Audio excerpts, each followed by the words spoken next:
Hey everybody, it's JJ and we're back again for another ASUS PCDIY hardware live stream. It's fantastic again. Hopefully everybody is winding down the week on a positive and productive footing. We've got a number of different things to be able to jump about into this week's stream where we're actually going to be touching on, let's actually bring up our quick little, go ahead and bring up our quick slide right here. But we've got a brand new Wi-Fi 6 router with the RT-AX5400. We also have our ROG RX PBT Keycaps, a brand new TUF gaming mouse, which is going to be a great option for those of you looking for a solid build quality mouse with some solid specifications, coming in at a really nice price point with our new TUF Gaming M3 Gen 2. And also for those of you that of course checked out the recent news in terms of what's going on from a new chipset launch, is we of course also going to be touching on our brand new A620 based motherboards, which we're launching essentially today, supporting of course the AM5 platform launch.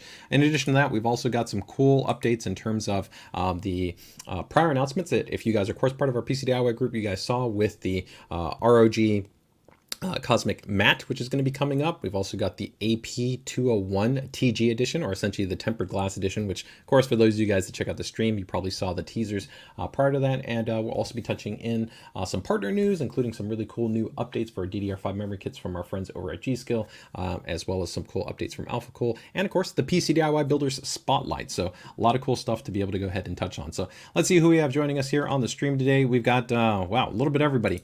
We've got, hey, Michael, always fantastic to have you on the stream. We've got Victor joining us on the stream as well, man. Fantastic. Thanks for joining us. Who else do we have here? We've got Mr. Matt Lee. Fantastic. Our friend from across the pond joining us as well. We've got Vitor joining us here on the stream. PGPCs is joining us here as well. Of course, the one, the only, the masterclass builder himself from Canada, Mr. Sneff. Fantastic to have you here as well. And let's see who we've got. We're going to round it out with, of course, we got Sue Min, and we also have Michael joining us as well. H2O Computers, also fantastic to have you here. So quite a number of people joining us here for the stream. Great to have you guys. Very, very cool. All right, let's get ready to go ahead and jump into it. We've got a lot of different things to touch on today. So let me go ahead and first bring up our UEFI BIOS announcements. For those of you that are essentially interested in terms, of course, for the AM5 platform, we've been really busy working on quite a number of updates, and we just dropped quite a number of them, specifically for the X670 chipset. So over the last couple of weeks, you've definitely seen new updates, including the last recent build that got issued, which included new AMD Agisa. Now, again, AM5 has now been out for a little bit of time, and overall, I think for most users, if your system's running stable and reliable without any issues, there's no reason for you to transition to this update. But I do like to touch on these updates, especially with a performance-oriented platform, because some users like to essentially try out different builds. And I would also say that this build will be optimally suited for those of you that are probably considering running maybe dual rank memory kit configurations. So for most users out there, generally this isn't going to be, I think, a factor. Most really gaming builds probably should be targeting somewhere between about 16 to 32 gigabytes, which will be single rank based memory. Dual rank memory, for those of you who are not aware, essentially is just a generally found in more dense memory kits, and alongside being more dense, so essentially having more memory like a 64 gigabyte memory kit, they can also be more challenging from an overclocking scenario. It places more load on the actual memory controller, and so we've continued to of course work with AMD and internally with our performance team to be able to try to enhance and improve overclocking. While it can never be guaranteed, you know, we try to definitely put in work to be able to optimize the experience. So I'd say if you're considering maybe building a platform and you're going to be utilizing dual rank memory, then this may be an update that you're going to want to check out. So let me go ahead and bring up my notes right here for these corresponding UEFI releases. And I'll post these a little bit later, but I'll go ahead and probably bring up, let me see which board it will use as a reference. Let's go ahead and use of course, the tried and true, probably my favorite board that we have in the lineup, although I really do like the X670-E. It's probably going to be the Hero. I think our Hero really is kind of the board of choice for enthusiasts that are looking for an outstanding experience when it comes to AM5. So if you head over to, of course, that corresponding motherboard, all you do is just head over to the support tab, click on the drivers and tools. Once you click over the drivers and tools, head over into the BIOS and firmware, click down, and then you'll see that there's a corresponding release. You'll see that this update actually just came out yesterday. So this is actually the formalized release where we had prior essentially a beta release. It's always important to keep in mind that if you decide to flash a beta, like what you see right here, betas essentially are not officially supported. So if you run into an issue, you can definitely help to communicate that to our service team if you run into something, but technically there's no formalized support for a beta release. They're really put out there for just kind of the tweakers, the tuners, the enthusiasts that really kind of maybe don't want to wait for a formalized release release. Formalized releases, of course, have to go through more full extensive validation, interoperability, and a number of other elements before they actually reach a formal or essentially final status. Okay, but you'll see right here, the big thing is going to be that AMD AGESA update 1.006.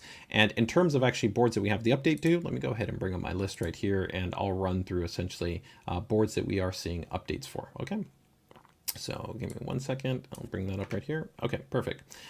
So in terms of boards that you can see an update for, we've got the ROG Strix X670E-I, the -E, the -F. Then we've also got some B760 base boards. So of course, that's going to be on the Intel 1700 series base socket, B660 series, A620, which of course is the brand new chipset that just got released, of course. So those are essentially launch UEFI releases. And then when we drop down right here in terms of the other X670E boards, as well as actually a couple of B650 boards that are starting to see that release, or essentially continue on the release from the past weeks.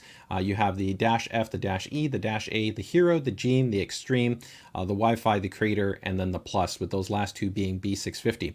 Now, one thing I do want to go ahead and note on the Gene and on the Extreme, it's an overlooked feature, but some of you might not be aware of it, and it's a pretty cool one that I really like, and it's one of the reasons why, you see, I was swapped out my test bed. I'm doing a couple of other changes here in terms of kind of the setup, but one of the really cool things I love about the Extreme board, which I normally have here to the left of me, is going to be that the Extreme and the Gene, take for instance other boards like the Apex, actually have a dual UEFI. What that means is actually you can run two different BIOS builds on the motherboard.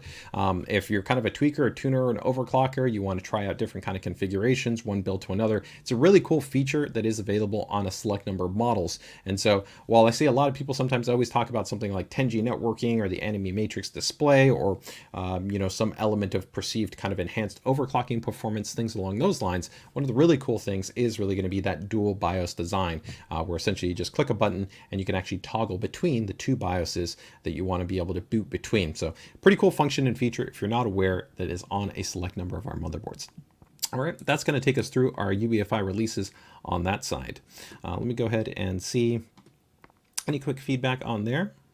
PGPCs is 13th gen. Yeah, so if anybody is wondering, this one is, this is our Prime series. So many of you guys know I'm a huge fan of our Prime series based motherboards. Has that kind of space themed design aesthetic. This one specifically is the Prime Z790-A. It's running in there, I think it's a 13900K that I have in there. And then, of course, I've got some DDR5. I think that's 6400 memory. And this is actually our older ROG Strix LC cooler. But we do have the updated version, the LC2, which comes in white. And we also have the Ryu 3, which also is available in white. So a couple of different options that we have there. Hey Ken K, how you doing? Don't know if this is going to be the final one. Like I said, I'm doing some changes. I might actually end up maybe putting maybe a little bit of a liquid cooled loop on there. I don't know. We'll figure that out. But more so just I had some changes that I was doing with the platform. Needed to swap out the board and do some other tests. So that's pretty much it. H2O Computer says the dual BIOS was pretty rad on the X670E Extreme. Yeah, that's for sure. Pretty much any of the Extreme boards do have that. The Gene board has it, and XOC centric boards like the Apex will also have it. But as you move down the stack and other motherboards, they will have just a single UEFI ROM. But you do always have essentially the support for multiple profiles. So I always like actually having a multiple profile. So if you go into your UEFI, you could set up like a pure stock profile, and then you can have an overclock profile. And instead of having to like clear your CMOS or kind of reset things, you can actually go into the UEFI and just load up profile 1 versus profile 2 versus profile 3. And this makes it actually much easier to kind of know exactly which parameters you're attempting to essentially compare and contrast. And you can actually have, multiple profiles within one UEFI BIOS, although you essentially are limited to running one specific build. And that's the big difference essentially with dual BIOSes. You could actually be running two different builds. Oh, Snef, definitely. I'll have to follow up with you on that for sure. Yeah, we'll put even a little plaque. It says Snef for sure. All right, very, very cool. Let's go ahead and continue on here in terms of some of our other cool updates.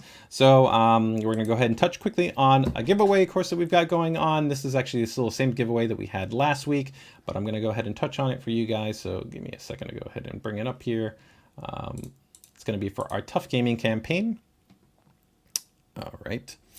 So this is it right here, guys. Essentially, it's a cool promotion that we have going on. This is a global promotion that is available. So essentially, it means regardless of where you're checking this stream out, whether you are watching us here in the US or you're watching us in Canada, or maybe you're checking us out in Germany, Japan, or Australia, wherever it might be, it's pretty cool. This is a global based giveaway. So there's some pretty sweet hardware that's being essentially offered up here in terms of the giveaway, everything from the 13900K to a TUF Gaming Z790 Plus, both the looks like, I think, yeah, the DDR4 and the DDR5 base version, plus two RTX 4070 Ti TUF Gaming based graphics cards, the LC cooler, the brand new ATX 1000 watt series PSU, our 4K HDMI 2.1 TUF Gaming monitor, our latest TUF Gaming GT502 split chamber chassis, the H1 wireless headset, and actually the TUF Gaming M3 Gen 2 mouse, which is the one that I'm talking about, is going to be available pretty much today. So pretty cool. So again, you've got 26 days to go ahead and get in on this. So I would recommend that you go ahead and get in on it. I'm going to go ahead and drop that link in the chat. So give me 1 second to go ahead and do that.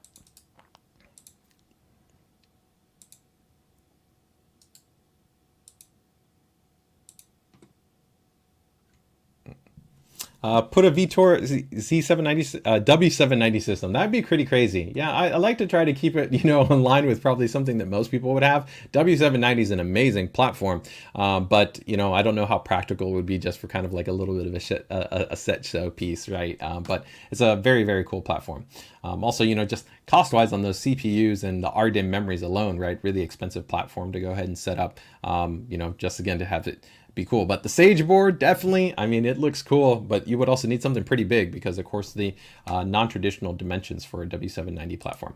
All right, with that, we have one other giveaway right here that I want to go ahead and touch on, and this is actually one that we do have going on for our TUF Gaming graphics social media account. So if you guys are not aware, essentially, you've seen probably Jake there in our PCDIY group, and he's, of course, joins me on Thursdays when we occasionally do the graphics card stream, which focuses on our NVIDIA graphics card solutions. And if you guys are not aware, we did launch a dedicated social media channel for essentially ASUS graphics NVIDIA-based solutions. And as we're looking to, of course, get more followers to be kept up to date with, of course, all the latest and greatest in terms of not only the products, announcements, and a whole lot more that we have going on, we decided to throw a contest. So you can essentially see right here that if we're able to reach 10,000 followers, we'll actually be giving away a 4070 Ti. That's actually pretty good odds if you consider that essentially you're just within the 10,000 follower arc, which is pretty sweet. And if we hit 10K before the end of March, then they're actually going to bump that up to an RTX 4090. So that's pretty sweet. So I know a lot of people love these graphics cards. They're cool, they're quiet, they're fast. So if you're interested in getting on it, go ahead and do that. I'm going to go ahead and drop the link into the ASUS Graphics North America Twitter, and you guys can go ahead and check us out there. We do also have corresponding Facebook pages and YouTube channels for ASUS Graphics. So keep in mind those are different than our ASUS North America channels, as well as our ASUS ROG North American social media channels. So there's quite a number of different social media channels, and specific at least to YouTube. Probably next month we'll be launching the ASUS PCDIY YouTube channel, so make sure to keep it tuned for that guy. All right, very, very cool.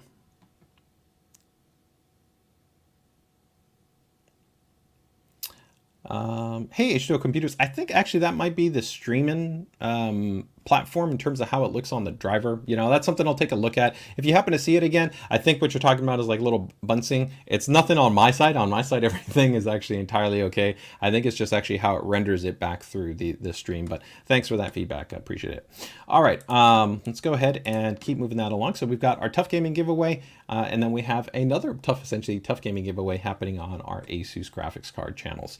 So two very cool giveaways there. Now, beyond that, let's go ahead and touch on some cool partner news, guys. You guys know that I like to go ahead and give our props to our friends out there that are, of course, always working with us on doing some really cool things. So first up, let's go ahead and talk about some cool stuff right here. G.Skill are, of course, our friends and a fantastic manufacturer of quite a number of things, but probably most known for their memory, is offering essentially new 24 gigabyte and 48 gigabyte capacity kits that have been, of course, already certified on ASUS-based motherboards. They are a leading partner with us, so you can feel confident in the interoperability and compatibility with G.Skill modules. modules. Great thing too is that they do offer native, essentially API control, pretty much except for one memory manufacturer, Corsair. Every memory manufacturer does allow for full interoperability and compatibility with ASUS Armory Crate for RGB lighting management and control. So that means no secondary software. It's just drop in your memory modules, you're good to go, and you can go ahead and customize your lighting or synchronize it, and you're all set. The really cool thing that is here, as you see, is of course some pretty insane speeds, of course, breaking past even 8000 MT to 8200 MT based kits. That's absolutely just pretty crazy in terms of the overall performance. Of course, for something in terms of that speed, you ideally would want to be looking at a 2-DIMM based motherboard like our Maximus Apex, which you can see right here is actually full validation of the 8200 MT kit running actually on our Maximus Z790 Apex based motherboard. An absolutely just super impressive level of performance. Now, as always, do keep in mind, we do have a lengthy post. Actually, it's not that long. But you know, it's longer than maybe just a basic post. But we do have a post in our PCDIY group called our DDR5 Insights post. This post, actually, I go and I talk a bit about essentially what affects DRAM overclocking and what you want to keep in mind in terms of rank, density, population, when XMP applies and when XMP doesn't apply, and different items that you're essentially going to want to keep in mind relative to your DRAM scaling, right? Because the reality is that anything over the official memory specification speed is overclocking. And as you increase your frequency, you'll actually see a diminishing return in terms of the number of CPUs that can hit that corresponding frequency, such as an 8200 kit that you would have here, or even an 8000 MT kit. You would actually have a better than standard memory controller. So that doesn't mean that every single CPU could hit it. Even if you were to pair this together with an Apex, there could be actually some CPUs that would be marginal and wouldn't be able to hit that. But the important thing that you want to keep in mind is when you also potentially look at something like an ultra high performing memory kit that has also been binned, is not necessarily always just looking at it from the perspective of buying a kit of memory that is going to run at that exact speed. It generally has more margin, has generally higher layers of PCBs, so such as like usually high-end memory kits might be an 8-layer or 10-layer PCB design. They have specially tuned what are called PMICs, and the ICs generally have also been screened. This actually provides a benefit because it means that you might be able to maybe drop down and tune the memory, right? So you might run, instead of 8000 at C40, maybe you're going to run 76 at, you know, C34, right? So there's kind of different ways to approach it, and that's one of the strengths that you have in the XMP kit. And we talk a little bit more about this in our DDR5 live ohm stream, where I also show how you can kind of leverage an XMP profile, but then manually set the memory divider below the XMP profile if maybe you run into an issue, is kind of one of the tips that you can essentially have at hand to be able to improve your experience if you're running into issues.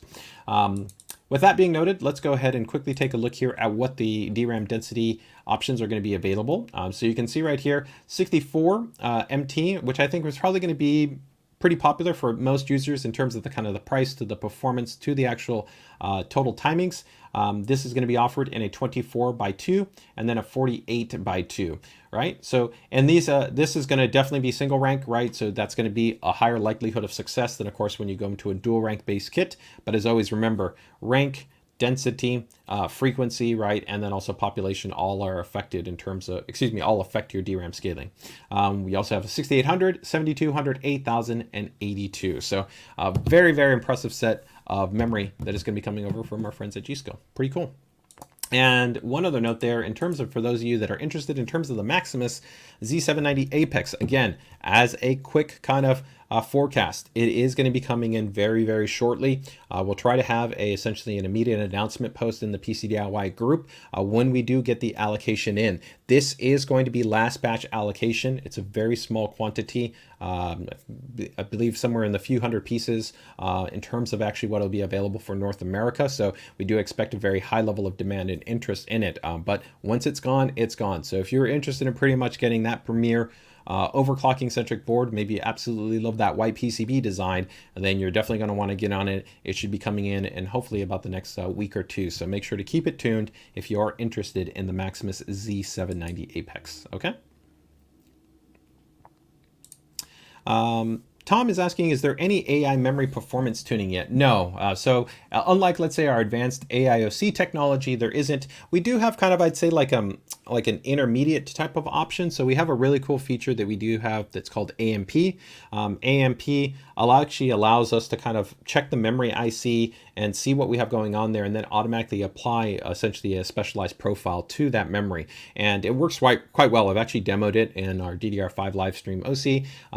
It's not designed necessarily to leverage OC-centric kits, but essentially what we're kind of referred to as like green kits or basic kits that don't have an XMP profile, and then be able to get more performance out of it very, very easily. Of course, also on Maximus series motherboards, you do have DRAM profiles, which are designed to essentially give you a baseline for performance tuning. So if you're not as familiar with kind of what might be certain parameters that you might want to tune for SK Hynix or for Samsung or for Micron ICs, as well as different actually densities, whether they're single rank or dual rank, you do have DRAM profiles that can be entered in, and then you can work upon those. And that's pretty cool. There's also some other specialized options like the Maximus tweak parameters and things along those lines. And we'll definitely be covering those as we look to relaunch the actual PCDIY YouTube channel. And there'll be posts that will align that also will be present in the PCDIY group. So some pretty cool options to, I think, streamline your DDR5 overclocking experience, but there's no kind of direct kind of one-to-one option between ASUS AOC, which is focused at just the CPU, and then something like ASUS AOC, which would be for your DRAM.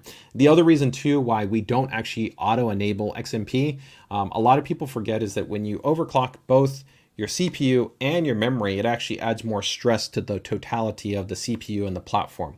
And so you could actually be limiting maybe your CPU overclock, or you could actually just be introducing more points of instability. So ideally, when you're actually overclocking, the correct methodology, a lot of users don't do it. A lot of users just, I don't want to say get lazy, but they maybe just don't want to spend the time to kind of independently test, but you should always do what's called an asynchronous test. So you would want to overclock your CPU to find out what the full extent of that CPU can manage, right, under full stability. And then you would asynchronously overclock just your DRAM, so keep your CPU at stock. And once you find the maximum values for both of those, you might actually find that then when you enable both of them, it might be a little bit more conservative, or maybe if you're really lucky, maybe you can run them both at those same corresponding levels at the same time. But the important reason why you do those is independently is to make sure that essentially either the combination of those don't essentially affect each other. And so you can really get a sense of what the performance scaling is for each one of those. Okay. All right. Hey, A-Duck, thanks for that feedback. My recommendation would be is if you have specific feedback, feel free to go ahead and just send it to our customer service and support team. You can also go ahead and email me, pcdiy@asus.com. I do think that is actually something that our team is already looking at for some updates that we have specific to our peripherals. So it may be something that actually would be coming in a future update, but feel free to go ahead and send it my way, and I'll see if I can go ahead and relay it over to our software team. You can also make recommendations for software feedback in the ASUS Armory Crate forum, which is part of our ROG forums. Okay.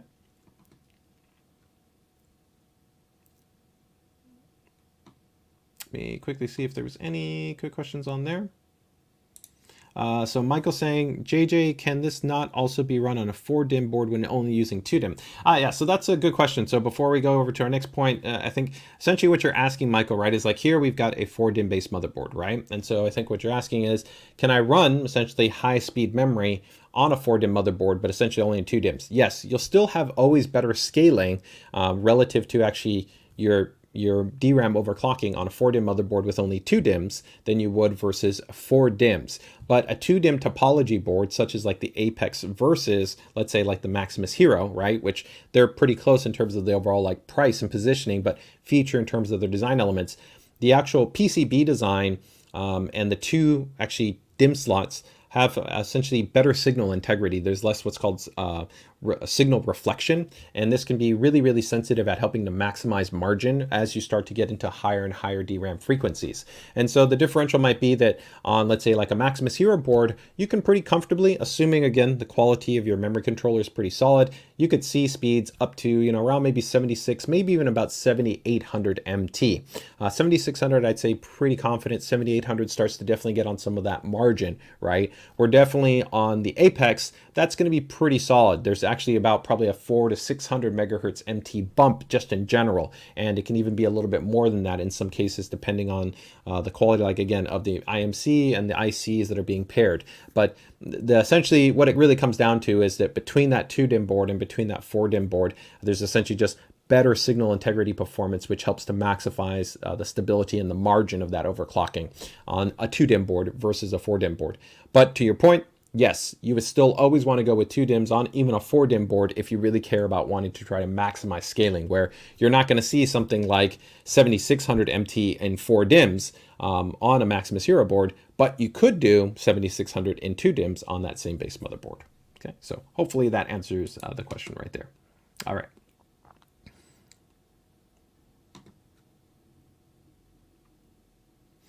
Somebody asking, quick question here. Will there be any Demon Slayer themed RX keycaps or any anime style colored RX keycaps? As of right now, no, we don't have any plans. Of course, you know, the Evangelion was, of course, anime, and we did release those, but that was actually a specific keyboard, and it pretty much is already, I don't know if actually it's sold out. I did think I saw maybe 1 or 2 e-tailers still had some limited stock of the ROG Evangelion ROG Scope RX base keyboard. It's probably my personal favorite item, although I really like the Hyperion, and the power supply is really cool. In fact, the entire set of components is really cool. But yeah, that's right now the only thing that we have planned. Again, IP collaborations are they're very sensitive, and they are confidential, so we can't give any kind of preliminary information. Rest assured, though, I can tell you that it is something that ASUS is still actively looking at in terms of working with partners, and when we're ready to make any exciting announcements regarding any new type of IP collaborations that you'll see in terms of ASUS hardware, you'll definitely find out about it not only on the stream, but in terms of the ASUS PCDIY group. Okay, all right, let's go ahead and move into our next partner news. This one I want to go ahead and just go over to quickly, guys. Took a little bit extra time there on the memory, but you know, it's always good to be able to answer questions when people have them. All right. So this is from our friends over at AlphaCool, and I just wanted to go ahead and give you guys an update right here that essentially they now do have their blocks essentially available for pre-orders. So if you want to get in on some really nice blocks, including actually with a backplate, although the reality is the backplate is not, it's not needed. You do not need a backplate for a 4090 or for a 4080 base graphics card. There's no memory on the rear side. So really, if you're doing it, it's purely an aesthetic approach. You know, some people say, yeah, it'll bring down a little bit of kind of PCB temperature, but the reality is from an effective performance perspective, it doesn't make any difference in that regard. So it really is just an aesthetic pursuit, but it does look really nice, and it creates a real nice continuity in terms of the kind of the look and feel of the actual card when you have the active backplate. And you have, of course, the primary water block installed. Really cool design. You can see, go ahead and looks right here, really big and open. Fantastic, of course, if you want to be able to take advantage of that RGB lit aesthetic, whether you want to, of course, go horizontal or you want to go vertical, it doesn't matter right there. But as you may or may not be aware, for our 40 series this generation, the topology and the design for our PCBs are very much almost the same between the ROG Strix and the TUF gaming graphics cards. There are definitely differences, such as maybe the power delivery count, the rating for the power delivery components, as well as other things like the TGP ratings, which can actually differ considerably between the TUF gaming and the ROG Strix model. And there are other differences that are present. But the cool thing is that the interoperability for something like the water block is essentially parity. So in the past, you used to be able to get water blocks predominantly only for our ROG Strix cards, but for at least this generation, we are now pretty much having almost parity support. So if it supports the ROG Strix model, it also supports the TUF gaming model. So you'll see here, there's a block for the 4090 Strix as well as for the TUF gaming. And then also there's a block for the 4080, again for the ROG Strix and for the TUF gaming. So great news there from our partner. And we're really proud about maintaining, I think, outstanding water block interoperability and compatibilities with our partners. Overall, really, we offer an unprecedented, I think, level of support. I think right now we probably have the broadest block support of any manufacturer in the industry when it comes to the number of partners that are working with us to be able to have water block solutions for our graphics cards. All right, pretty cool. Let me go ahead and see there.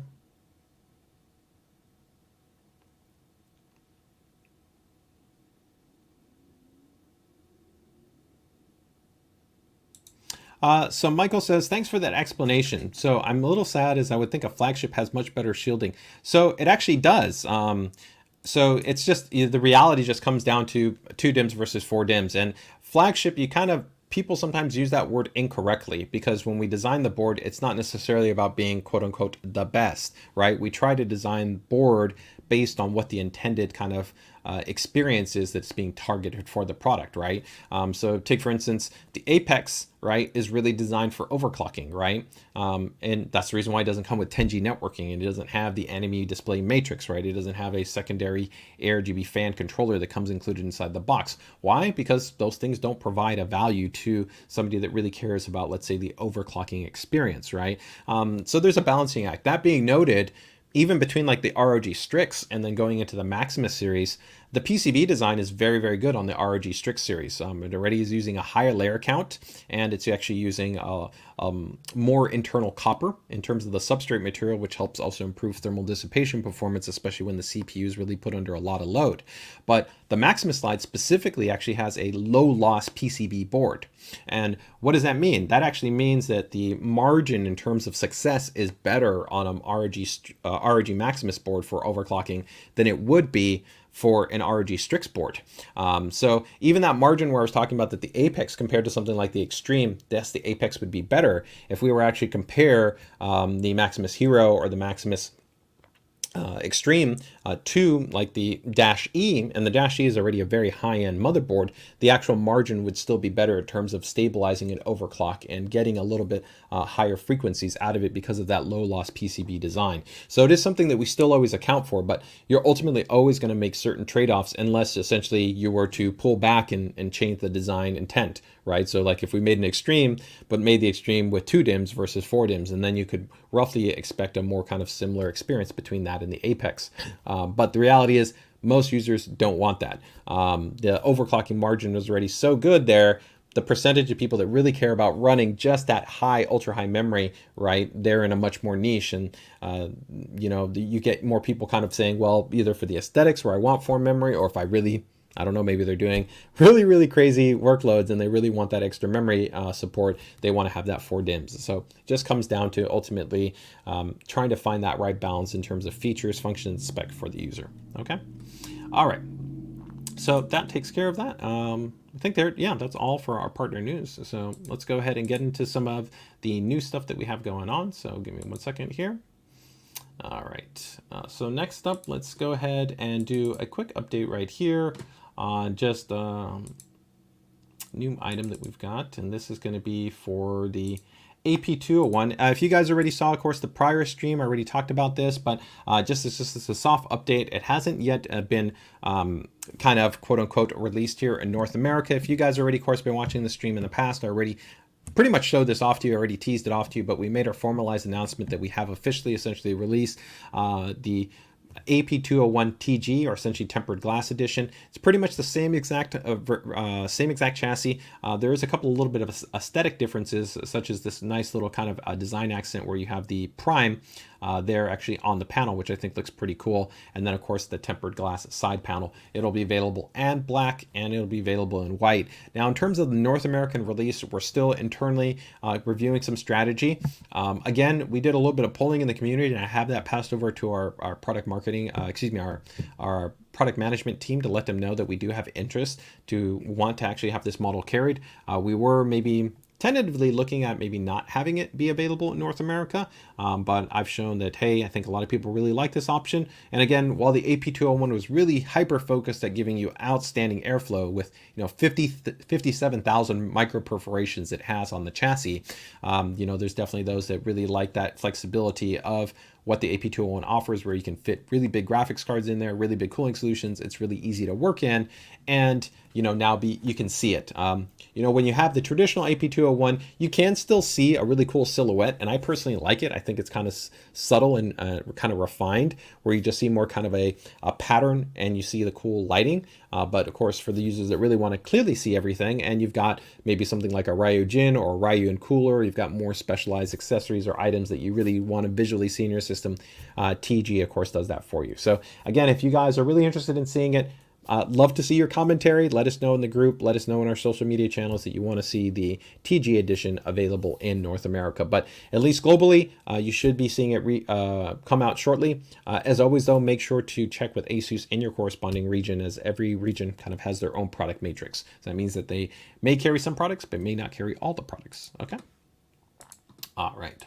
And lastly here, I want to go ahead and touch on this one before we get into our new products. And this is going to be the ROG Cosmic Mat. So as you guys know, we recently launched, of course, the ROG chair. This is the SL400, the Desitaire. Really, really cool, of course, ergo mesh gaming chair. And to kind of help to even fill out a little bit more of the vibe, right? We came up with this really cool, actually, mat. And so it's a large mat, polyester. It actually is 400 millimeters thick.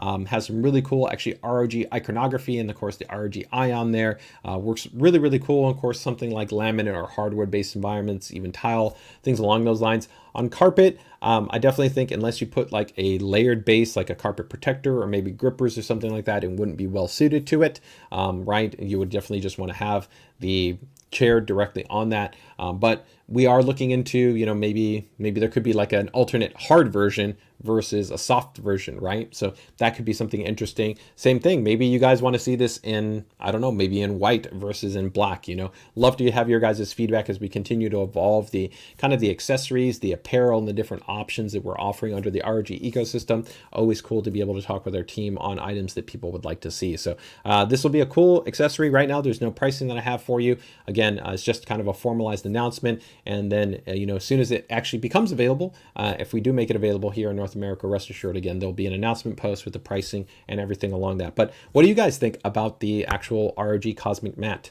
If you guys are not aware, the Cosmic Mat kind of aligns with some other cool items that we released, where we recently had the ROG Cosmic Hoodie, and we also had the Cosmic Bomber Jacket, which was also pretty cool. So a couple of different items in our apparel line, which mirrored the same kind of design iconography.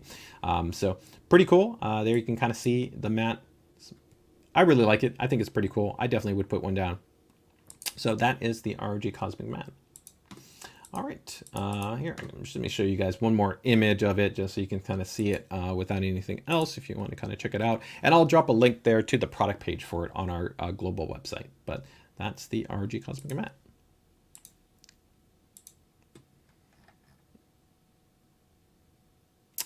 Tom says, these cool items never make it to Canada, sadly. Yeah, you know, it's always tricky. Again, you know, part of it is sometimes the cost in terms of kind of logistics, whether there could be tariffs, there could be, you know, importing, there could be different factors, also maybe demand.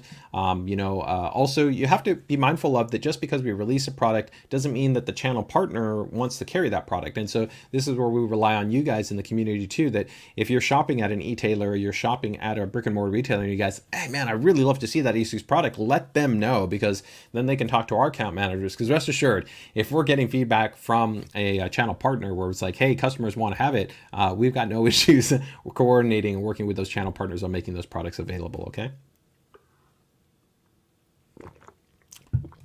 Okay, very, very cool. Yeah, I like this from Mr. Perez right here saying, from the other world, we need one in RGB, right? I think my dog would chew it. That's interesting. I don't know if my dogs would chew it. I've got 3 dogs. I think that they might just lay on it, you know, so use it like a bed, right? A lot of my dogs like to lay on the carpet, right? Michael's also noting, it says needs RGB. Michael says, or ROG red. Actually, I kind of like that. You know, I like a lot of things in neutral, and I think the first option would make sense to release neutral. But I think an ROG kind of classic, like an anniversary edition, just in that red and the black, I think that would look really, really cool. I'd really like that type of vibe there too.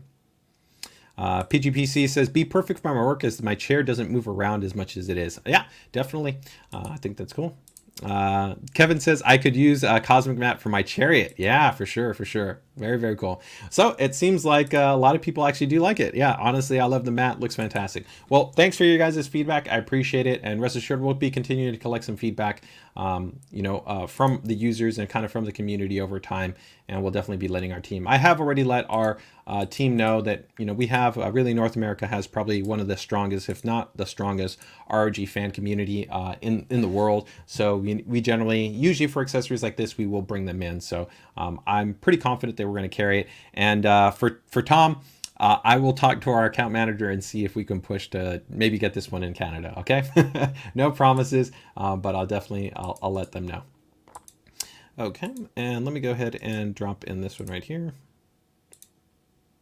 All right, so I went ahead and dropped the link there in the chat for the Cosmic Mat as well as for the AP201 TG edition. Okay, all right, guys, let's go ahead and jump into our next update, which is going to be about A620. So give me 1 second here.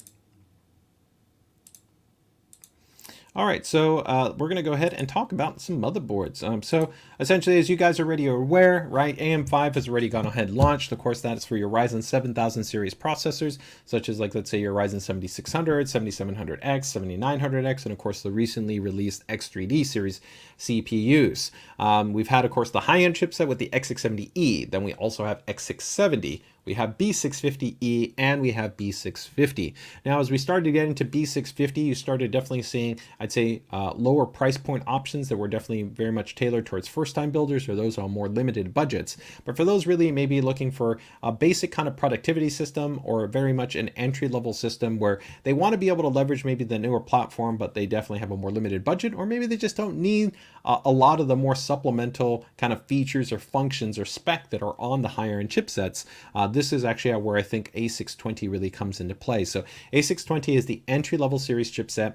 A couple of the key big differences that you're going to see here compared to, let's say, B650 or X670 is going to be, one, you don't have any formalized CPU overclocking support.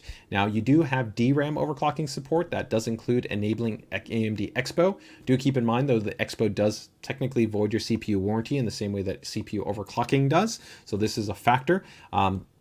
Now, with that, though, if you are looking to essentially maximize performance and you want to run something like a 5600 or you want to run a 6000 empty memory kit, the boards are validated for operating at those DDR5 memory speeds. You're also going to get specification support for new course spec like PCI Gen 4 with NVMe support. You're going to also have USB 3.2, 5 gigabits, 2.5 gigabit networking, Wi-Fi 6, and everything along that essentially would be part of a modern platform. So maybe if you're coming over from a system from, 4, 5, 6 years ago, this is a great platform, I think, to be able to adopt into, where again, if you're just looking for a low cost, stable and reliable option that's going to be able to support a modern set of specifications without being super expensive, these are 3 really nice options. So we're actually going to be offering 3 boards here. We've got the Prime 620M, means micro ATX-A, and then we've got the TUF Gaming A620M Plus Wi-Fi.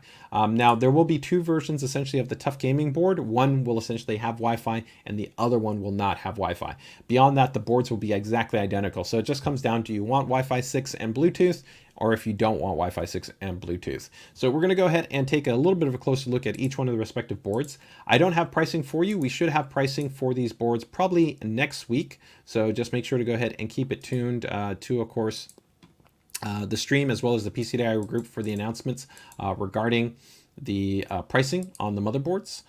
So give me 1 second. I go ahead and just bring this up here.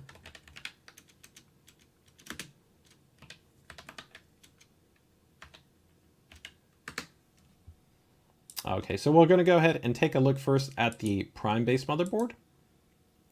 So of course the Prime is kind of our general series motherboard, really focused for kind of the broadest set of users, for gamers, general productivity, for content creators, really kind of covers the entire gamut. Now the Dash A in this segment is going to be, I'd say, a more entry-based offering, but still a solid base motherboard in terms of its kind of core specifications here. So if we go ahead and take a look, you have a large, of course, primary VRM heatsink, so you can feel comfortable and confident. You don't have to worry about, any issues relative to stability. You can fully run something like a 7600 or 7700X. I think those are probably going to be really the 2 most sensible CPUs to pair with something like an A620 based chipset that you would have on here. In terms of your actual rear I/O, you're going to have HDMI, DisplayPort.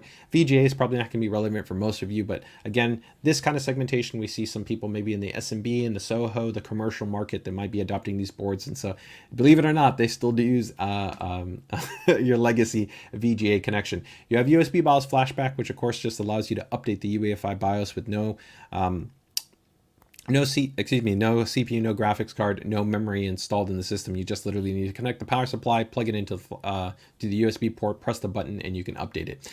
2 USB 5 gigabit Type A ports, and then you've got 4 Type A ports that are USB 2, a legacy combo PS2, and then a 1 gigabit Ethernet port, and then you've got your standard isolated audio design, your Crystal Sound 3.0. You then have 2 M.2 slots that are going to be on this motherboard. So those are going to be both 2280 supporting PCI Express Gen 4.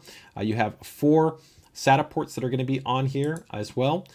In terms of actually a cool little, it's a subtle thing. It's not huge. Let me see if it brings it up right here.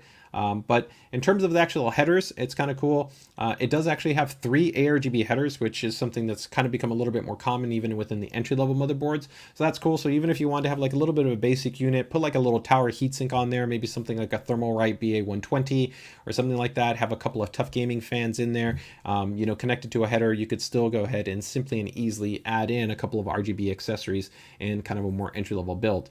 You do have, of course, your internal Type-C and legacy USB 3 headers on the motherboard as well. And then you've got 1 CPU and 2 chassis fan headers. So essentially 3 connections. So not a huge number of fan headers, but the reality is, again, for this type of platform, you don't need huge amounts of cooling, right? It's a very basic type of system. And this would go really, really nicely in something like our AP201 chassis.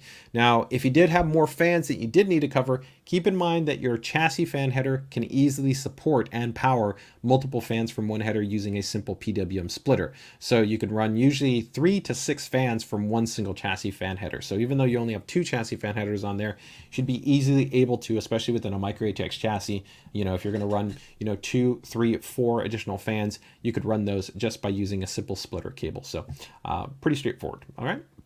That is going to be the Prime 620M-A. And in the end here, I'll talk a couple about some of the differences as well on the chipset, kind of how it differs a little bit, okay? So moving over here into the TUF Gaming, I really like the look of the TUF Gaming board. Again, even though it's an entry board, it looks really nice in terms of its overall design aesthetic, predominantly monochromatic, has just a little bit of kind of color accents on there, which just give it a little bit of nice flair, which I think is cool. When we take a look here at the I/O, you've got, of course, a little bit more of an updated I/O. So you have 2 DisplayPort HDMI. You then have the USB BIOS flashback. You have the 5 gigabits Type A. Then, of course, 4 Type A, which are USB 2, combo PS2. You upgrade from 1 gigabit to 2.5 gigabit Ethernet. You then also get the Wi-Fi 6, and you also get Bluetooth 5. You still then have the isolated audio design. This is the TUF Gaming isolated audio design. 3 ARGB headers, same fan configuration as well. So 1 CPU fan and 2 chassis fan headers. And this one will also similarly support essentially 2 PCI Express Gen 4 M.2 base SSDs. So overall, very, very similar. But there's a little bit of an upgrade in terms of that rear connection, right? In terms of the display output configuration. It does have a little bit more of a robust VRM heatsink as well. Although the power topology, like I said, for both is pretty similar. They're not going to be limiting factors again for running either one of the CPUs, which I think would really kind of make the most sense at this time to probably pair here, which it would be, like I said, a Ryzen 7600 or like a Ryzen 7700 or something like along those lines. Okay. So lastly here, in terms of just kind of a comparison between the 620 and let's say like B650, is going to be the difference, of course, is you don't have any PCI Express Gen 5 specification support. So everything you're seeing here is going to be squarely PCI Express Gen 4. You still essentially have the same number of lanes that can be supported from the CPU. So from your CPU, you have got your 28 lanes. It's just the difference is it can be either 28 lanes Gen 4 or 28 lanes Gen 5, but here it's going to be 28 lanes Gen 4 specification support. There is going to be a change also in the uplink and the PCI chipset bandwidth that's going to be provided. But again, for the majority users, because here you're not talking about boards that have a huge number of kind of secondary I/O or essentially more expansion slots where you've got like secondary PCI Express by 16 slots or things along those lines. It's not really a factor because you don't generally have a lot of essentially additional PCI Express beings being utilized. But that is going to be a difference. If for some reason you really need more extensive I/O, so you want to be able to have things like 20 gigabits USB, right? You want to be able to have more high-speed based cards slotted into secondary by 4 by 16 slots on the motherboard, right? You want to have more auxiliary controllers that you might find on the motherboard. That's where you're going to want to start looking at B650, B650E, or of course X670 or X670E. Okay. All right. Let me go ahead and quickly see if there's any quick questions on the Prime Z620M-A or again that TUF Gaming A620M plus Wi-Fi. Michael says these sound like very nice boards. Yeah, I think just they're solid options, right? You know, I'm not going to oversell them, quote unquote, here, right? You know, again, if you're just looking for something stable and reliable, I think there's solid options for, like I said, a basic system put together in something like an AP201, you know, put in like a 500, 650 watt power supply, something along those lines, put in something like, it could be really, I think, anything from like an RX 6600 class kind of graphics card to maybe a 1660, or if you want to go a little bit kind of higher end performance, you could go definitely something like, you know, a 3060 Ti, or you could of course pair this with something like a 7600 and like a 4070 Ti. The great thing is it really just depends on what your intent is, right? If you really just want a basic turnkey experience for just a kind of solid, stable system, and you don't need huge number of extra things, maybe you don't need 5 M.2 slots, maybe you don't need, you know, 13 USB ports on the rear of the motherboard. Maybe you don't need Wi-Fi 6E. These are still solid options for you, right? And so they make up kind of, I think, the strategy of kind of good, better, best offering, right? So pick the motherboard that you think is going to work best for you, right? So HO Computer says, I've got an off-topic question. Have you ever guys thought about doing an interchangeable motherboard where maybe an aesthetic cover or heatsink could be changed out? Yeah, we actually have. I've actually talked about this in the past. As much as it sounds kind of simple, it's actually pretty complicated because there's a lot of kind of SKUs that internally you'd have to manage, and it makes it very complicated for the PM team to kind of have to account for. It also adds complexity in terms of design and production when you go into having that. And then, you know, do you have then modular accessories? There's a lot of different avenues, and it's something that we continue to evaluate and kind of look at internally. But at this time, we don't have any plans for it. But, you know, we continue to look at a lot of different options. And even when we talk about modular elements, we've shown off concepts like the Utopia series, where the Utopia series actually had like modular backplane IO. So if you wanted to upgrade from like 10 gigabits and let's say, you know, 4 ports to, let's say, 8 USB ports, you actually had different options where you could actually swap out the rear IO. Speaking of even the kind of like modular shrouds, during 3D printing when it first came to market, we actually produced entire shrouds and customization accessories, 3D printed accessories that users could print out themselves and they could introduce. And that's actually something that I've tried to talk with our team about now that I think 3D printing has become much more prolific, low cost.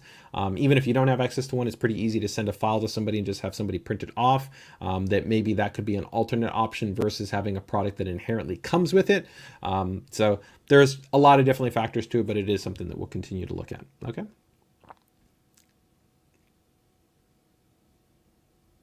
Nelson saying, are the fans cooling the CPU? What is that? It looks awesome.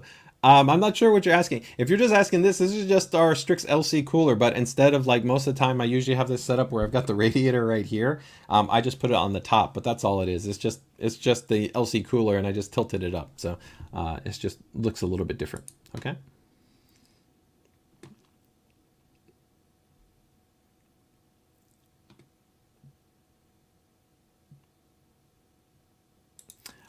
Tom says, please add more ROG TrueView editions to some boards, and can we buy one retail?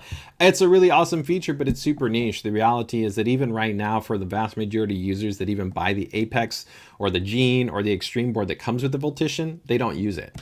So it's hard to justify, you know, adding it into more motherboards and adding cost. You know, we're very mindful of the reality is that while I think that we really do have outstanding value when you take a look at all the things that we offer for our motherboards, media and users alike will challenge you, you know, to say, why does a product cost a certain amount? And adding something like the Voltician, which is not inexpensive to add in terms of having certain hardware on the motherboard to be able to allow for its functionality, and then you add that in there, is a user who doesn't initially even understand what that may or may not be, going to all of a sudden be like, this motherboard now all of a sudden is like $40 more because you added in this feature. And if they don't value it at all, then you've increased $40 and now you're just opening it up to criticism for something that people may not even have interest or value in. So it becomes a very, very, very tricky balancing act. You know, there are different solutions that we're taking a look at. You know, we could maybe reintroduce things like ROG Connect, which used to be a really, really cool technology where we had a special microcontroller that was built onto the motherboard, and we kind of passed the cost on to you. We did put the microcontroller on the motherboard, but then you would connect a cable, and the cable would connect to a laptop. And the laptop would give you full like advanced readout. You could do everything from like clear the CMOS. You could see debug readout information for the motherboard. You could see all your voltages. You could dynamically adjust everything. You could record stat information. You could actually switch between BIOS profiles. You You can do a lot of really cool stuff with ROG Connect, but again, the percentage of users relative to its value proposition, right? Does it justify design, development, production, and then the cost that we pass on over? So there's a lot of things that we continue to look at, but it's nice to know that it's something that you appreciate and you want to see. So pretty cool. Thanks. So I'll get ready to wrap this up right here and go to our next portion. Kevin Daly says some fantastic boards, simple and to the point, excellent for simple gaming builds. I 100% agree with you there, man. Rick Starr, man, fantastic to have you. Coming in all the way from Melbourne, Australia, man. Hopefully you are having a good Friday, whatever time of the day is there. I'm not exactly sure what time of the day it is there, man, but happy to have you, man. So thank you so much. All right, let's go ahead and keep moving things along. So let's go ahead and see what we got next here. So moving on from our, of course, TUF Gaming and our Prime A620 based motherboards, we've got, of course, a couple of other updates. So let's get ready to jump into some of our new products that we've got right here. We've got, of course, the AX5400, we've got the ROG RX PBT Keycaps, and we've got the TUF Gaming M3 Gen 2 mouse. All right, so let's go ahead and take a look at them and get this started. So give me 1 second. Absolutely close my page there. So give me 1 second to go ahead and reopen this up here, guys. All right, so I think we're going to go and first check out the RT-AX5400. All right. Oh, cool. Wow, it just came online. All right, so is literally actually available right now. That's great in terms of its alignment. So essentially this is going to be kind of like the, I would say, part of our entry level offering of Wi-Fi 6 solutions. We do actually have a couple of models that even be a little bit lower than this in terms of price point. Our most entry level Wi-Fi 6 router will start off at approximately about, I believe, 130. Sometimes it goes on promo to even $100. So this is almost about twice the cost, but it is, of course, a little bit more performant. And so some people wonder kind of like, well, what's some of the differences? If we take a look at some of the differences, two of the key factors will be is that generally you're going to have what's called more TX and RX, essentially streams. The streams essentially equate to faster throughput, also generally better coverage in terms of the router, and also better performance. This features a tri-core, so a 1.5 gigahertz tri-core SoC. So that's actually the chip that powers the router, and 512 megabytes of memory.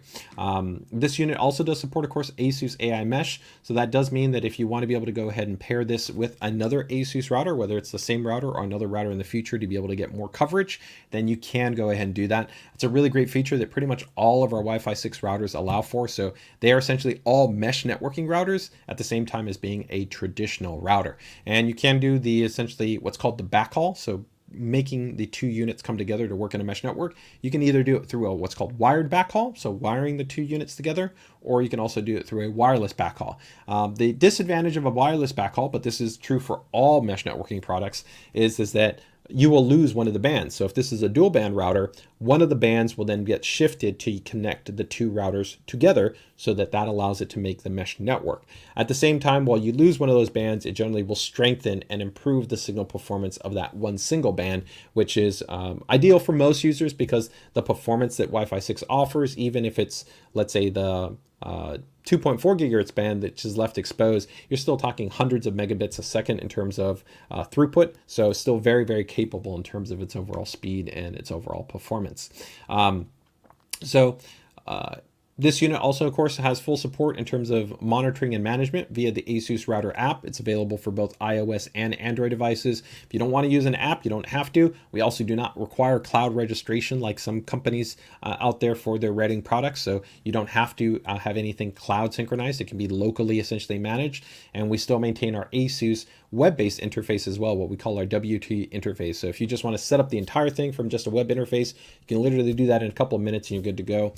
You have great options in there like packet priority software, traffic analysis, parental controls, and as well as things like our AI protection, which even will allow for like real-time site blocking based on essentially server information that's provided from Trend Micro, which is really, really great, where if you're kind of maybe worried about people in your family, like, clicking on a link in an email or a random link that gets posted on Instagram or something like that, essentially if the servers or the sites are known as malicious, it will automatically block them and won't allow the system to connect to it, and that helps to kind of safeguard you and protect your system, which it is a realistic threat. So it is pretty cool in terms of offering that flexibility.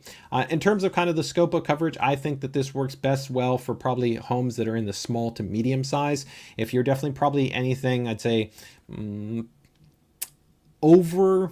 probably anything under 2,000 square feet, I think this is it's entirely fine. If you go to like a 2-story home, you start to get into that 24, 25 or larger, I would definitely start to look at a higher performing router or consider a mesh networking configuration unit. So that is going to be the RT-AX5400, and again, coming in at $179.99, very reasonable price point. Okay. And for those of you that might be also wondering about Wi-Fi 7, stay tuned. In the not too distant future, we will be having some availability information regarding our Wi-Fi 7 series of routers. So for those that are looking to come like in the cutting edge, if you're looking for the absolute kind of flagship, we'll be having some news in terms of Wi-Fi 7 in the not too distant future. Okay. All right, so that covers us with that. Let's go ahead and go into, I think, ROG RX PBT Keycaps. This one's going to be really quick. And I think aptly works well here for us in terms of the ROG RX PBT keycaps, of course, because as you guys know, the keyboard, at least I've gone back and forth. I've used the Falchion, but right here I'm using, of course, our Claymore 2. It's one of my favorite keyboards that we have in our lineup. Of course, it's fully wired and wireless. So USB-C connection, integrated dongle that you have inside there to be able to essentially have your 2.4 gigahertz low latency RF, has a USB pass-through, has really nice RX switches. The RX switches themselves have essentially a different type of what's called X stabilizer design and a 4-point stem, which really allows for a really nice level of stability and consistency amongst the keys, much better than traditional cherry type stems, which usually use like cross center weighted stem. So it's hard to describe, but just the consistency of the experience, the reduction of the wobble is really a big thing. And also the lighting is much more consistent because the LED is actually center weighted as opposed to being on the top, so north facing or south facing. So it gives it a very nice even level of brightness in terms of the RGB lighting. So we have our ROG RX switches for the Scope keyboard as well as for this Claymore 2 keyboard. Now, some of the newer models that we have on the wireless side already have PBT keycaps. So this is, I think, really best suited for users that essentially already maybe have an ROG RX Scope or have a Claymore 2 and they want to upgrade to PBT keycaps. So what is the big benefit that you get with PBT?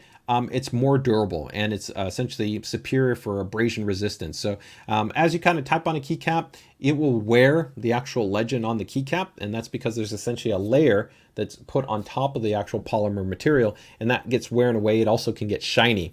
But when you go to a PBT keycap that's also double shot, the way that it's actually molded allows for essentially a supreme level of kind of durability and essentially mitigation towards any type of legend fading.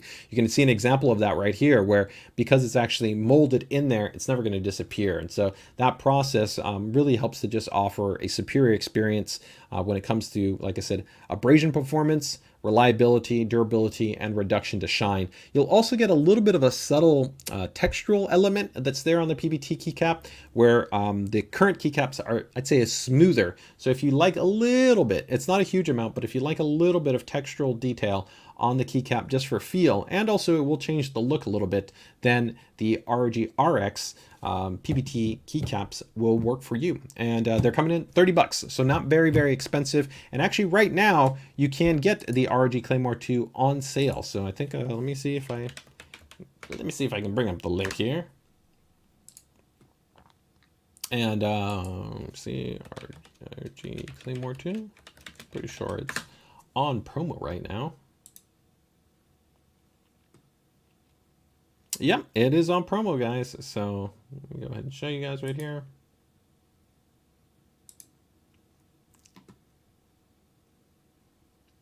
So here you can see the ROG Claymore 2, normally priced at $270, on sale right now for $240. So essentially, you could buy this and you could buy the ROG PBT keycaps, and it would be less than the cost of the Claymore. So that's pretty cool. So I will drop the link in the chat for both the Claymore 2 and for the ROG RX PBT keycaps. Otherwise, pretty much all of the new Claymore 2 keyboards will all ship with the PBT keycaps, and all of our current ROG keyboards also have generally PBT double shot keycaps. All right, so I've gone ahead and dropped that in the chat right there. Hey, Poor Greek Guilds, happy to have you here, man. Thanks so much for joining us here on the stream. That Prime motherboard you have there is looking fabulous. Yeah, absolutely the Prime series. I think it does look very, very good. Thank you so much, right?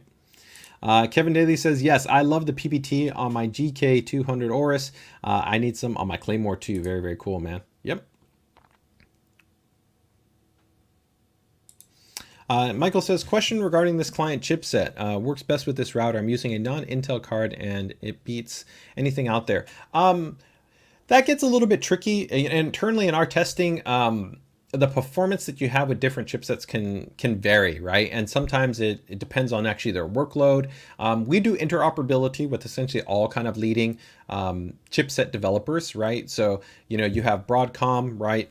Excuse me, you have MediaTek, you have Realtek, you have Intel. There's multiple companies that produce essentially chipsets, and depending on the devices and even the drivers and the software packaging, different controllers can actually perform different controllers can not only perform differently, but depending actually on their implementation, even when it's the same controller, can also work differently. So what I mean by that is sometimes you can have the same chipset that could be used, let's say, on a motherboard and then compared to a laptop to then maybe used in a phone, and they can actually all perform differently. So it really depends on a lot of different factors. I would say overall, you shouldn't really have to worry about that. The overall performance level should be fairly comparable.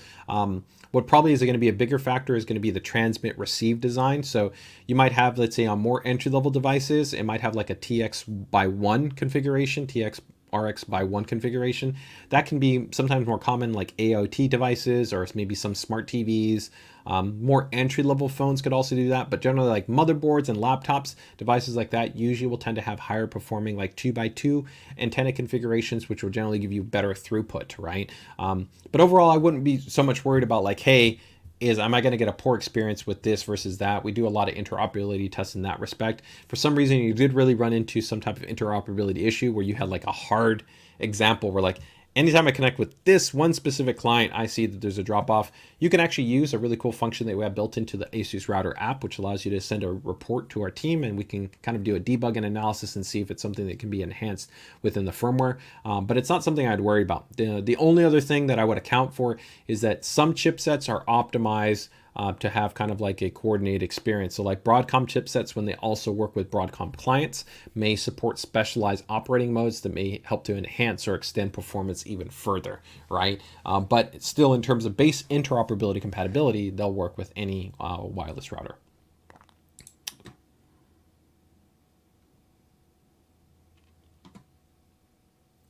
Okay, very, very cool. All right, covers that. Okay, so we've got our ROG RX PBT keycaps. All right, let's go ahead and get into our, did I drop the link in the chat? Yes, I did drop the link in the chat, right? All right, so let's go ahead and take a look at this guy next here.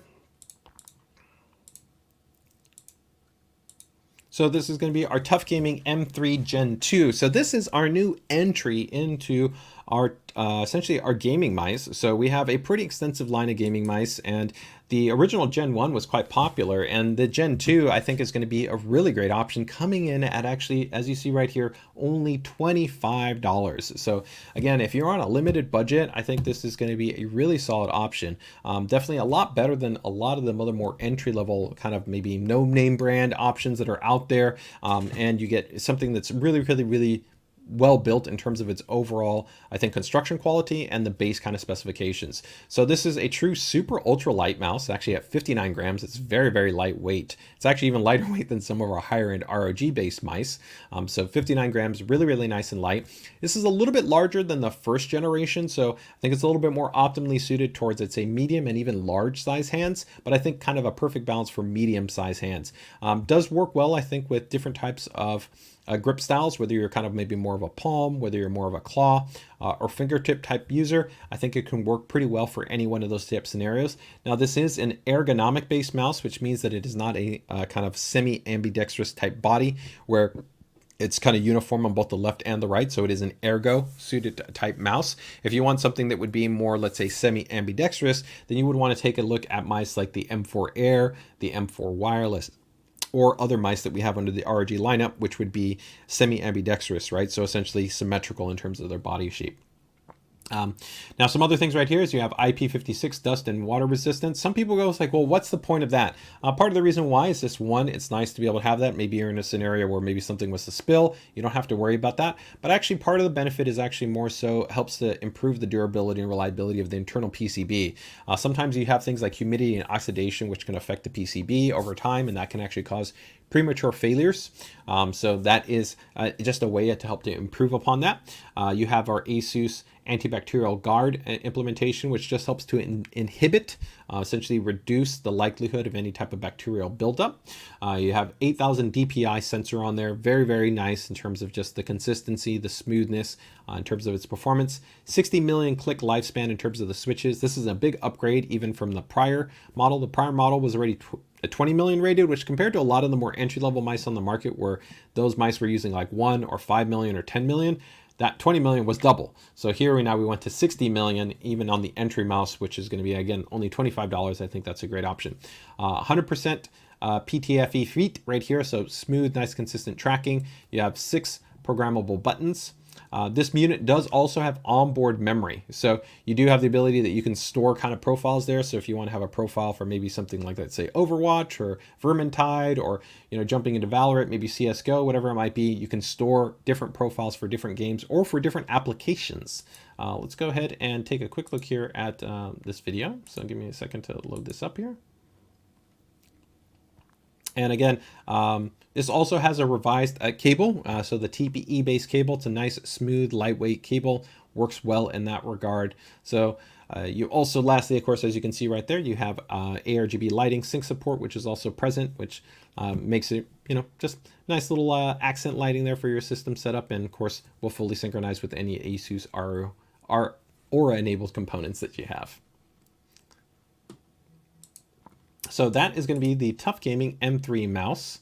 And not too much more to kind of speak on there. Again, I think a really nice update that we have within our lineup of mice, especially with, like I said, kind of compare and contrast, where when we jump all the way to something like the Harp, right, which is our kind of flagship now esports mouse, right, $150.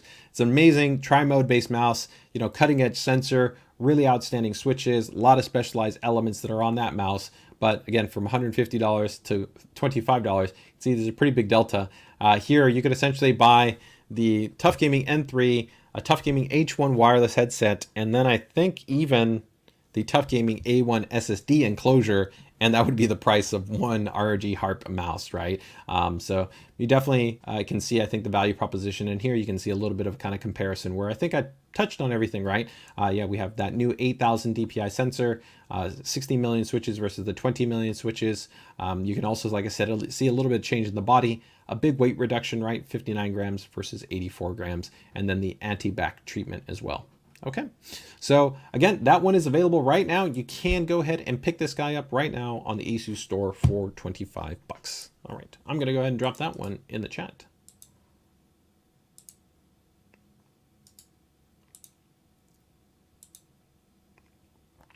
Michael asks, is the sensor fail-proof, such as any surface on glass? That's a little bit trickier. So when you talk about kind of like the performance of the sensor in that regard, you can have an 8000 DPI sensor actually even work on glass, but I would optimally say you'd probably need, ideally, for really, really a good tracking performance on something like glass, you want to be at a minimum of something like in the 20K, or it has to be specifically kind of tuned to potentially be used on glass. Now, most gamers don't generally use glass surfaces, right? There are maybe a couple of kind of niche mouse pads, or maybe somebody that might have like a glass table that they're using for that surface. But again, most people, since they're using a mouse pad, it's generally not kind of, I'd say, a factor. So the overall tracking performance, though, I will note that the CPI deviation is actually quite good here. And we're also one of the only manufacturers that guarantees CPI deviation information that we openly communicate. So on all of our high-end ROG mice, it's actually 1%, less than 1% CPI deviation. On this one, it's less than 3%, which is still quite tight and would give you a very good tracking experience regardless of what you're using. And I think in terms of most surfaces, you shouldn't be worried about that. That price is crazy. Yeah, I definitely agree. I think it's a very solid price for that.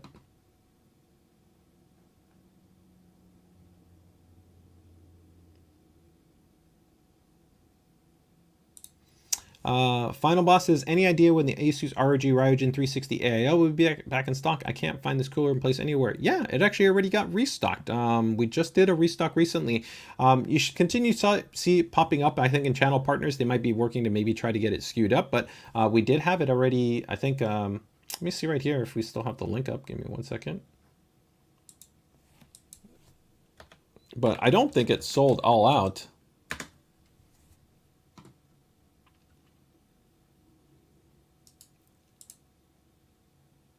Yeah, the 240 is still up there. The 240 is still in stock. Looks just like the 360.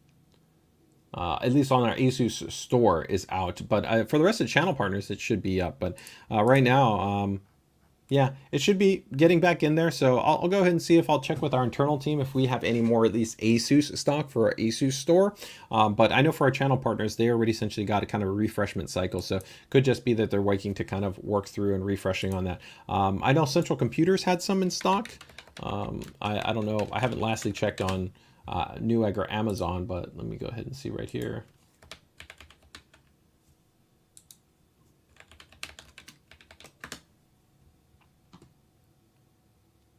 Oh, wow. They already sold out too. Okay. Yeah. So I'll go ahead and I'll ping my team and see if we can go ahead and do that. If you can, maybe send me an email, pcdiy@asus.com, or feel free to go ahead and tag me in the PCDIY group, and I'll see if I can go ahead and follow up on that. Okay. All right. Very cool. That, I think, pretty much wraps up our new updates there with the TUF Gaming M3 Gen 2 mouse, and then we have, like I said, the ROG RX PBT Keycaps. All right, and we also went over, like I said, the ROG Cosmic Mat, and we touched on the Prime series and the TUF Gaming A620 base motherboards. So yeah, that pretty much takes us through all of our recent updates. I do have just some light promotions that I want to touch on, guys, and then we'll get ready to jump into our PCDIY Builder Spotlight. So let me go ahead and bring up these promos here. And I'll give a soft update in case anybody's interested on the ROG Swift OLED 27-inch monitor. We have pretty much started to get ready to push this out in terms of channel availability. A couple of partners have already started to list it in terms of availability, such as Newegg, some others. So over the coming weeks, you'll continue to see it actually become more available. You might have seen some kind of confusion. I think a little bit maybe like in the last month where some people saw that they said that it was recalled. This was incorrect. There was actually no recall. We actually just worked with our channel partners to hold inventory so that we could update essentially the firmware. We wanted to actually have a firmware in place which just helped to maximize the overall experience for out of box. And that firmware has been essentially already applied, and it also has gone ahead and been uploaded to our service and support website. So if you happen to be one of those lucky people that bought the monitor when it essentially was sold for a very small period of time, a couple of days before essentially we work with our channel partners to bring in that stock, it has also been made available on the service and support site. That firmware, it's not critical though in terms of kind of like a key issue. It's not like generally you'll find that the monitor will be not usable in that experience, even with that original shipping firmware. But of course, for the best overall experience, we do recommend it. Now, one other thing that I do want to note that some people get confused on, let me go ahead and bring this up here. So give me 1 sec here. I'll bring this monitor. So this is the 2.7.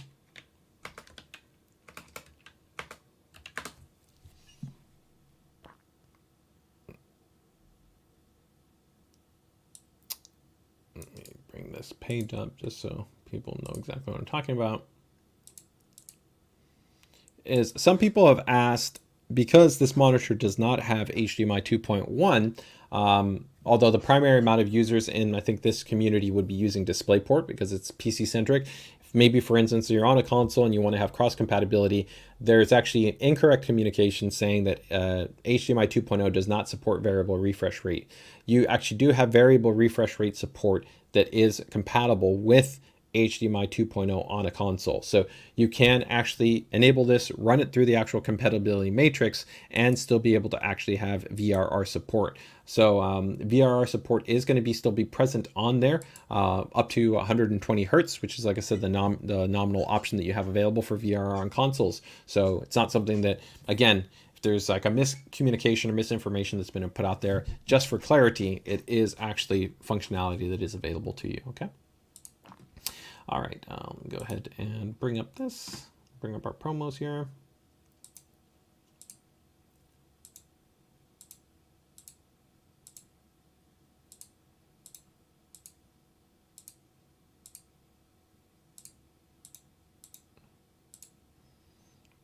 All right, what do we got right here? Okay, yep, we got a couple of these guys. I'm just bringing up our promos here, guys, so give me 1 second.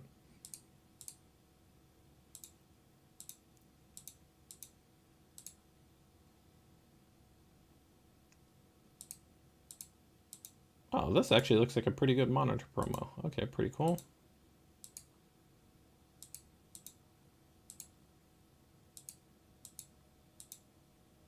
All right, so let's go ahead and run through a couple of these quick updates right here, guys. So first one is going to be, we have gone ahead and already listed the ROG Loki series on the ASUS store.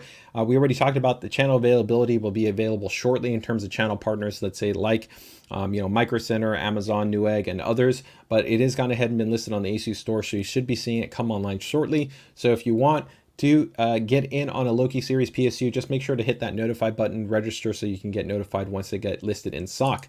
The TUF Gaming Gold power supplies have gone live as of today. I haven't even yet done the post in the PCDIY group because they just started to come on live, but they are now formally in there. So if you do want to get in on an ATX 3.0 based power supply, the 1000 watt is going to be up in a little bit. The 850 watt is already live right now. So again, I did already cover these in our prior live stream, and we have a full post and write up in the ASUS PCDIY group about it. But these are full ATX 3.0 fully modular nano coated PCB 135 millimeter fan.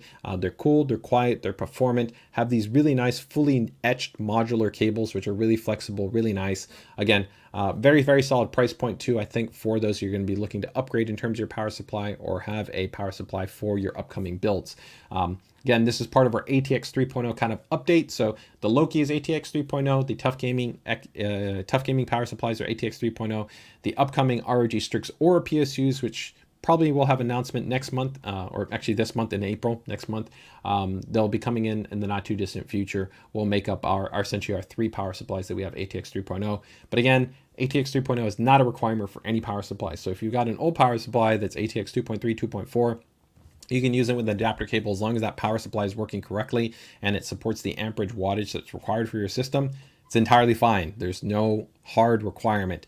There's no card that actually requires the ATX 3.0 specification. Okay. All right. Another update right here is, in case you guys are interested, I announced this one a while back, but it's now actually live. This is going to be our TUF Gaming A1 enclosure. So this is actually a really, really nicely built enclosure. It's pretty much just feels like a little mini tank, but if you want to be able to go ahead and make your own 10 gigabit based SSD, you just pretty much open it up, install it, and you're good to go. You can literally run this over, you can drop it down the stairs, you can throw this into a pool of water and you'd be entirely fine. It's very, very heavily IPX certified. It's a very, very tough enclosure. So if you want a very performant, no nonsense based SSD enclosure rated for some nice performance, 10 gigabits, you can check this out. If you want a little bit more flair and also still want one that's built really, really well as well, we also do have the ROG Aerion enclosure. So the Aerion enclosure is the ROG edition of this, and that one has also a little bit of RGB lighting, but this one is now available. Let me go ahead and just drop these here quickly in the chat in case anybody's interested.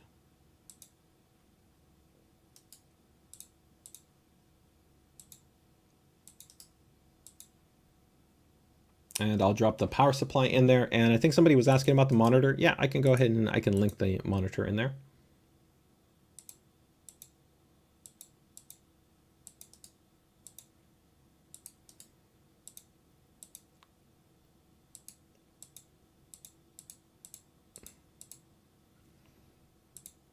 And drop in the link for the monitor in there. Okay, very, very cool.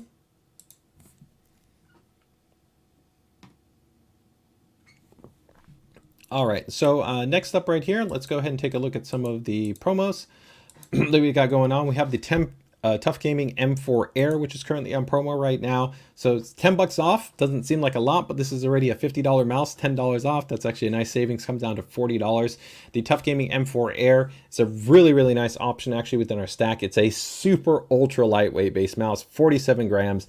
So it is super lightweight, 16,000 DPI base sensor, IPX based certified. So that essentially just means that there's a coating that's there on the PCB. So it's essentially resistant to dust, debris, dander, humidity, things along those lines. So you're entirely good to go. Really, really nice, lightweight, flexible paracord based cable. So it's very similar to the ROG paracord cable that we have on our premium ROG base mice. You have some really nice tactile switches on there, and you have onboard memory profiles. This one also, as you'll see, has a more symmetrical base body design, so works well, and very similar to what I just talked about with the TUF Gaming Gen 2 base mouse, where it works well for, I think, a multitude of grip types and overall shape and weight. So I'm a big fan of the M4 Air. Really solid mouse, again, coming in at 40 bucks. So let me drop that one there in the chat.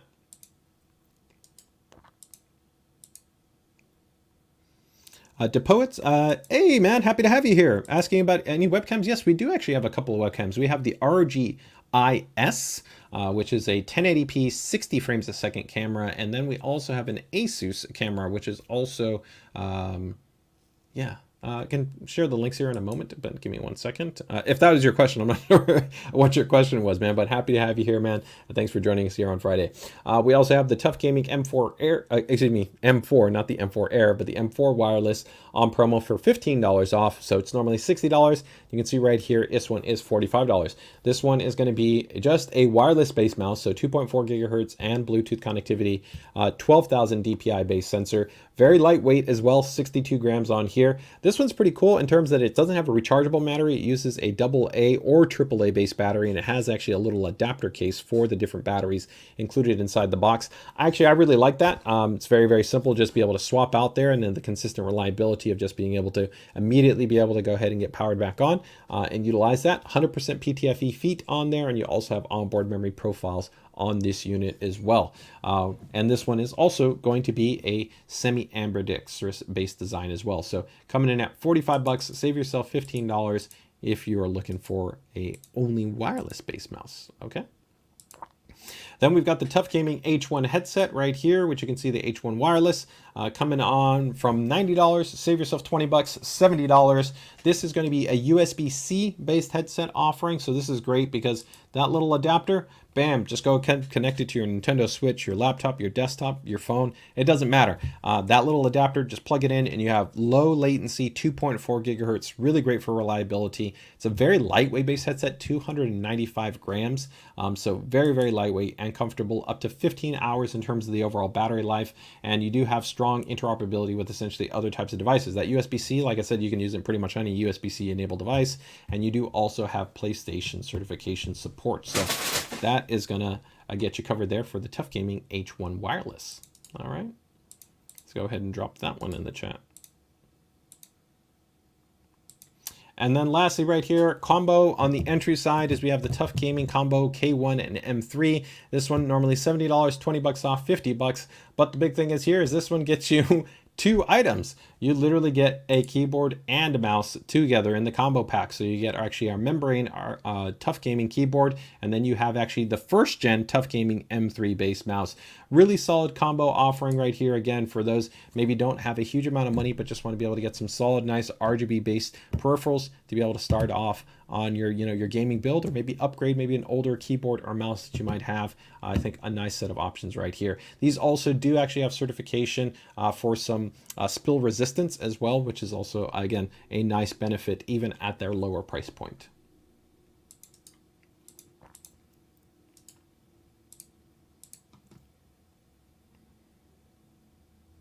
Quickly see here, anything that came up quickly. All right, and last but not least, let's go ahead and wrap it up here with just these guys. Give me 1 second. So we've got here the ROG Strix. This is going to be the XG27AQMG. this guy is going to be $150 off. It's actually a really nice monitor. This is the ROG Evangelion edition, which looks so good. I absolutely love the colors of the ROG Evangelion based edition. So it does support our ROG desk mount kit, which means you can go ahead and put the C-clamp mount kit, which is a really cool accessory to just be able to mount straight to your desk, and you can still have adjustment level options on this guy. This is going to be a fast IPS based display, 270 hertz, supports eLNB sync. It's got a USB hub that's integrated in there. It looks great. This is a really nice option, again, if you're looking to be able to step up to a high performing, high quality 1440p high refresh rate gaming monitor. I would also make note that one really cool thing about here, as well as remember, all ROG Strix monitors have factory calibration out of the box. That's a big upgrade compared to, let's say, our TUF gaming monitors, which they could similar, like very good quality panels, but they might not be factory calibrated. So to be able to actually get better picture quality, you would have to manually calibrate it. And a lot of users actually, based on our polling, don't even have a colorimeter, so they don't have a calibrating tool. So they try to kind of do it by eye, or maybe they download somebody's ICC profile, but ICC profiles are not a great way to actually correctly adjust the color values for a monitor, because the panels actually should be aligned with the actual ambient lighting that you have within your environment. And then each panel actually can have variance in terms of actually different parameters in terms of its color access, as well as actually its brightness. So in that regard, you really kind of want to try to make sure that your calibration is specific to each monitor. But again, here, $150 off for the XG27AQMG. All right. You also have the TUF Gaming VG279Q L1A. This is probably my overall key recommendation that I make for people that are looking to upgrade to a 1440p monitor. It supports 165 hertz IPS-based display, 1 millisecond, that's MPRT response time. Display HDR 400, while this is not an HDR-focused monitor, the display HDR 400 does mean that we're going to get better than standard SDR performance. Very good color gamut coverage as well on this model. It can actually pretty much handle 100% sRGB, which is quite nice in terms of that. You have 2 HDMI and DisplayPort connectivity and height adjustment. And also keep in mind that compared to many competitors in this price band, we still maintain our 3-year warranty on our monitors, while many other companies only offer a 1-year warranty on their monitors. And this one, you can see, is saving yourself 31 bucks. It's a nice savings, especially when the product is already pretty inexpensive at 220 bucks. All right. Our friends over at B&H have the PA328 C series monitor on saving here, so that's $50. This is going to be a 32-inch 1440p based monitor. The really cool thing actually about this display is that this display is actually a high refresh rate display. It's just more rare, I'd say, for kind of professional oriented panels, but this is a very high performing panel where you've got, like I said, 1440p, 95% of DCI-P3, factory calibration with 6 color access control, USB-C connectivity, I believe this is 65 watts, and then display HDR 600. Again, while not a display HDR 600 monitor that you're going to necessarily game on here, although you could game because this supports up to 165 hertz, it does give you better than standard brightness and SDR performance. So a lot of people, when they're coming over from an older monitor, might be like 150, 200, 225 nits. This is going to easily be able to give you a very bold and bright experience under SDR. So very cool in that regard. Okay. And you of course do have your full ergonomic range of adjustment. So you can go portrait, landscape, height, all that good stuff. An overlooked point too, also on a lot of these ProArt based displays, is that you get 2 USB ports here, and then you're also going to get 2 USB ports here on the side. And so this is pretty sweet, where you actually have the 4 USB high-speed ports that are on there. So if you want to be able to connect your camera, your printer, your storage drives, things along those lines, it makes for a lot of flexibility in that regard. So it's pretty cool. So again, this one's on promo too. The XG249CM, this is going to be a full HD 270 hertz monitor, 60 bucks off. If you're interested in all about that high refresh rate gaming, 1080p, you know, you're into Apex, CSGO, Rainbow Six Siege, you know, things along those lines where you're all about kind of 1080p and ultra high refresh rate, this is a great monitor for this price point. Very high quality panel. Again, factory calibrated, IPS, 270 hertz. Nice actually contrast ratio. Still not as good as necessarily a VA-based panel on here. And this one also does support USB-C connectivity as well. All right, so some cool updates and some promos that we've got on there. All right.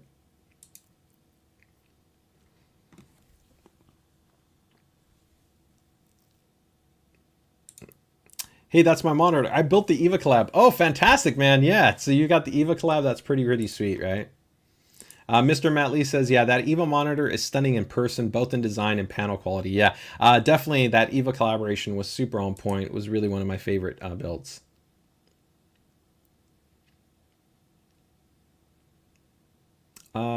Frank says, when is there going to be stock on the Evo Edition keyboard? There is no restock. Pretty much anybody that still has it, which the last time I checked, it was maybe like a month ago. I think I saw maybe 1 or 2 e-tailers that still had some new old stock, but all the ROG Evangelion product essentially was limited in production. So it pretty much sold out across pretty much all the channel partners. So unless that they had some pending refresh inventory, I know we updated the peripherals at the end with like a second batch.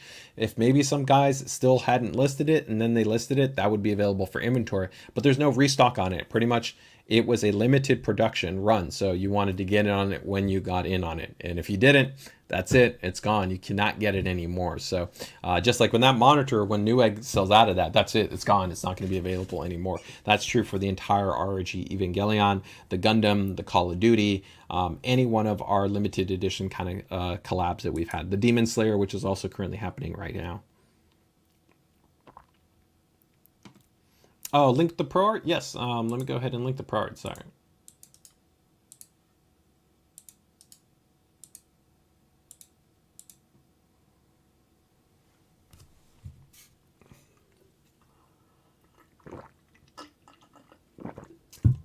Oh, the one, the only, the Sumin himself says, well, I got 4 of the EVA monitor. Wow, 4 of the EVA monitor.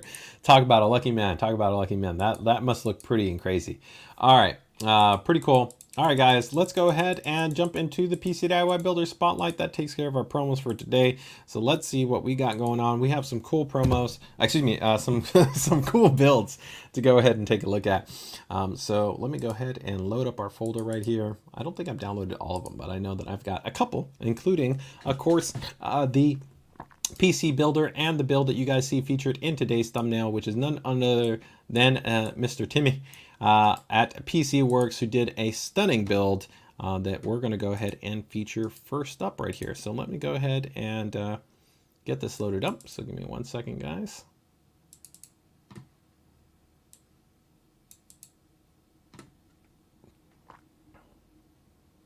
All right, so here we go. So this is going to be from PC Works. Now, he didn't name it. Technically, he says he doesn't name his system. So again, in the chat, let us know, guys. Do you like to name your system? Do you not like to name your system, right? You know, I like naming them. I think it's kind of cool, but I can totally get it, you know, in terms of, you know, I think it's about the build, right? It's about the process, right? You know, that's what really speaks to you, right?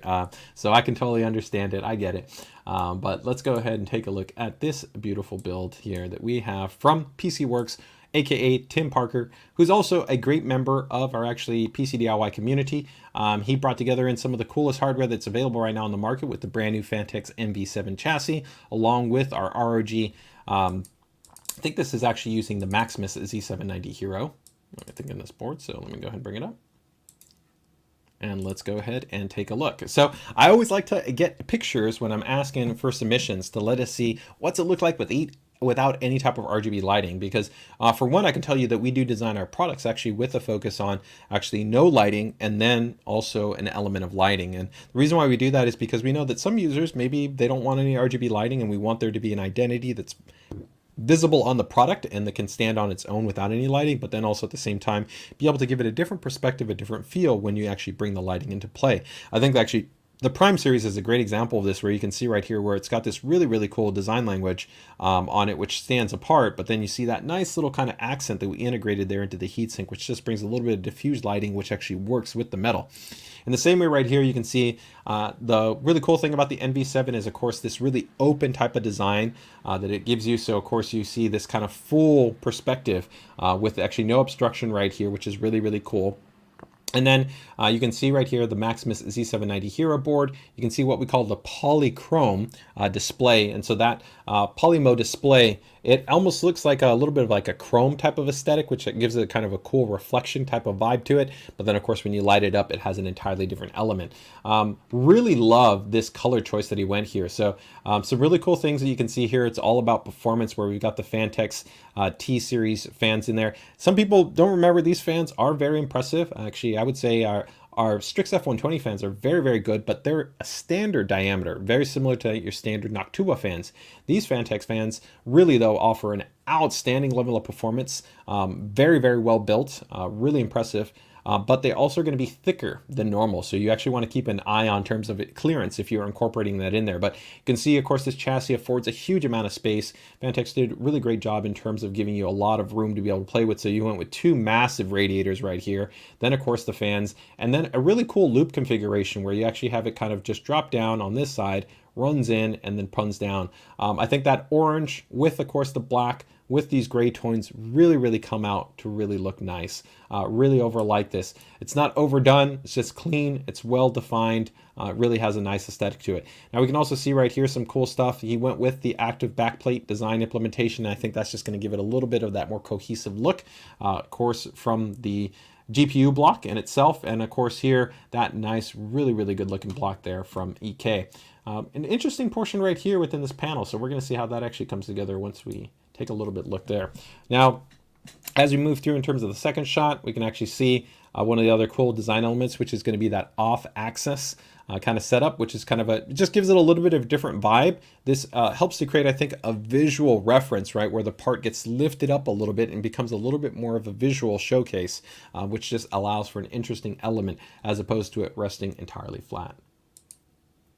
And then here, this shot, I think really actually shows you what I talk about when you can see how the actual polymo display, even when it's not lit up, has a really cool look to it, right? That feel where, again, it has that almost kind of chrome-like appearance, just really gives it a really kind of cool and distinguished view, where you can see that even if you didn't go with any lighting in there, it looks really good, and it actually complements beautifully, I think, these really nice, these fittings that he went ahead and chose with. These are not satin, I think it's just like a silver fitting right here, but this is, I think it complements really nicely with the block and this kind of polymo setup. And it works really well against here, kind of this little bit more kind of amber type of color. But, you know, PCWorks Tim is also really good on his color theory. Color theory looks really nice on point right there. Oh, so it looks like we got some feedback right there in terms of some people's thoughts in terms of the actual name. So yeah, I don't know if this is a name. We got Liquid Gold.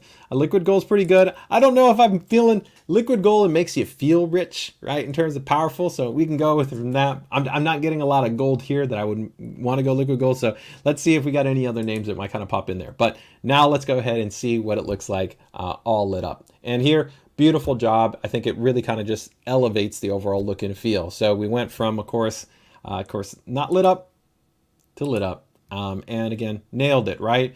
Clean, polished, well executed, not overcomplicated, some nice clean runs. I really do like a little bit of this depth play that we have right here between these two runs and then the foreground run, where they almost seem perpendicular, but they're not actually perpendicular, right? It's a little bit of actually kind of this spatial vibe that you actually have to understand that's going on, which is kind of cool. I really do like this actual kind of little pixel, kind of geometric, kind of almost Tetris type of vibe that you got right here in this back panel.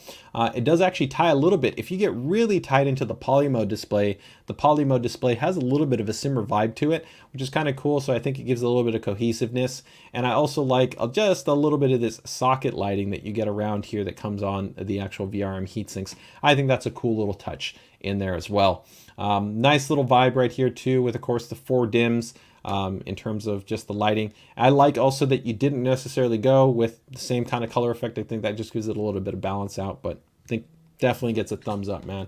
What do you guys think? Let's see right here. Amber Dream. I'm kind of liking that. Michael, Amber Dream. I'm feeling that. I'm feeling that. Let's see. He goes, where's the pump? So I'm assuming, of course, you know, I don't see it in here easily. I don't know if he gave us a back shot. I'm going to have to see if we have a back shot in there. So I'm assuming that it's probably in the back there, under there somewhere, right? He's gone ahead and put it in there, right? Mr. Matt Lee says, I call this one Iron Bro. you know. All right. BBTB. Okay. Okay. Hey, Andy. How you doing, man? Fantastic. Say hi to the pups, man. Happy to have you. Thank you so much. Right. Very, very cool. Oh no, okay. So actually here we can see right here, this is actually the updated, of course, block and actually pump right here from EK. So this is cool. I couldn't see it because it was flat right there, right? But of course you can see it from right here now that we get a little bit close in, because you can actually see your different options there for your inlets and outlets, right? But this is actually an integrated solution. So this is one of the cool things. This is actually something I've been looking at for maybe one of like a smaller form factor builds, like something in a medium form factor or in a small form factor chassis. So traditionally, like in something large like this, like in an ATX build, you probably wouldn't go this route. But the cool thing is, and again here, is it allows you to have a different vibe, right? You can fully kind of integrate that in there, and that gives you an entirely different vibe, because you don't necessarily have to worry about where am I going to go ahead and then put that pump, right? So it's a very, very cool aesthetic, and you can still see how there, of course, it has a elevated Z height, right? So if we had a traditional course block, this would be much flatter. It'd be almost, below these portions of the heatsink right here, right? And then you'd just be deciding whether or not you wanted to go with either a kind of a semi-transparent block, or you wanted to go with a fully solid block, right? And both have their merits, right? Generally fully solid blocks are a little bit more performant, right? And then you get pretty good performance, pretty similar performance if you went with, of course, like a semi-transparent block, right? But overall, that's actually a cool little touch, and just shows, again, just a little bit of a different approach, right, to kind of putting it all together. This might be my favorite shot, though, that I think brings together kind of that, all the colors, right, where you can see you don't have to be afraid to try different color combinations. Sometimes people always want to match everything, but you can see here, we've got black, we've got orange, we've got gray, we've got chrome. We have even that little bit of that synthwave gradient going on, where we've got the purple and the blues, and they've all come together to really make a great synergy that looks fantastic, along with the polish and the expertise that Tim's known for within his builds. So definitely gets a thumbs up, right? I got nothing to complain about here. He nailed it. Fantastic build.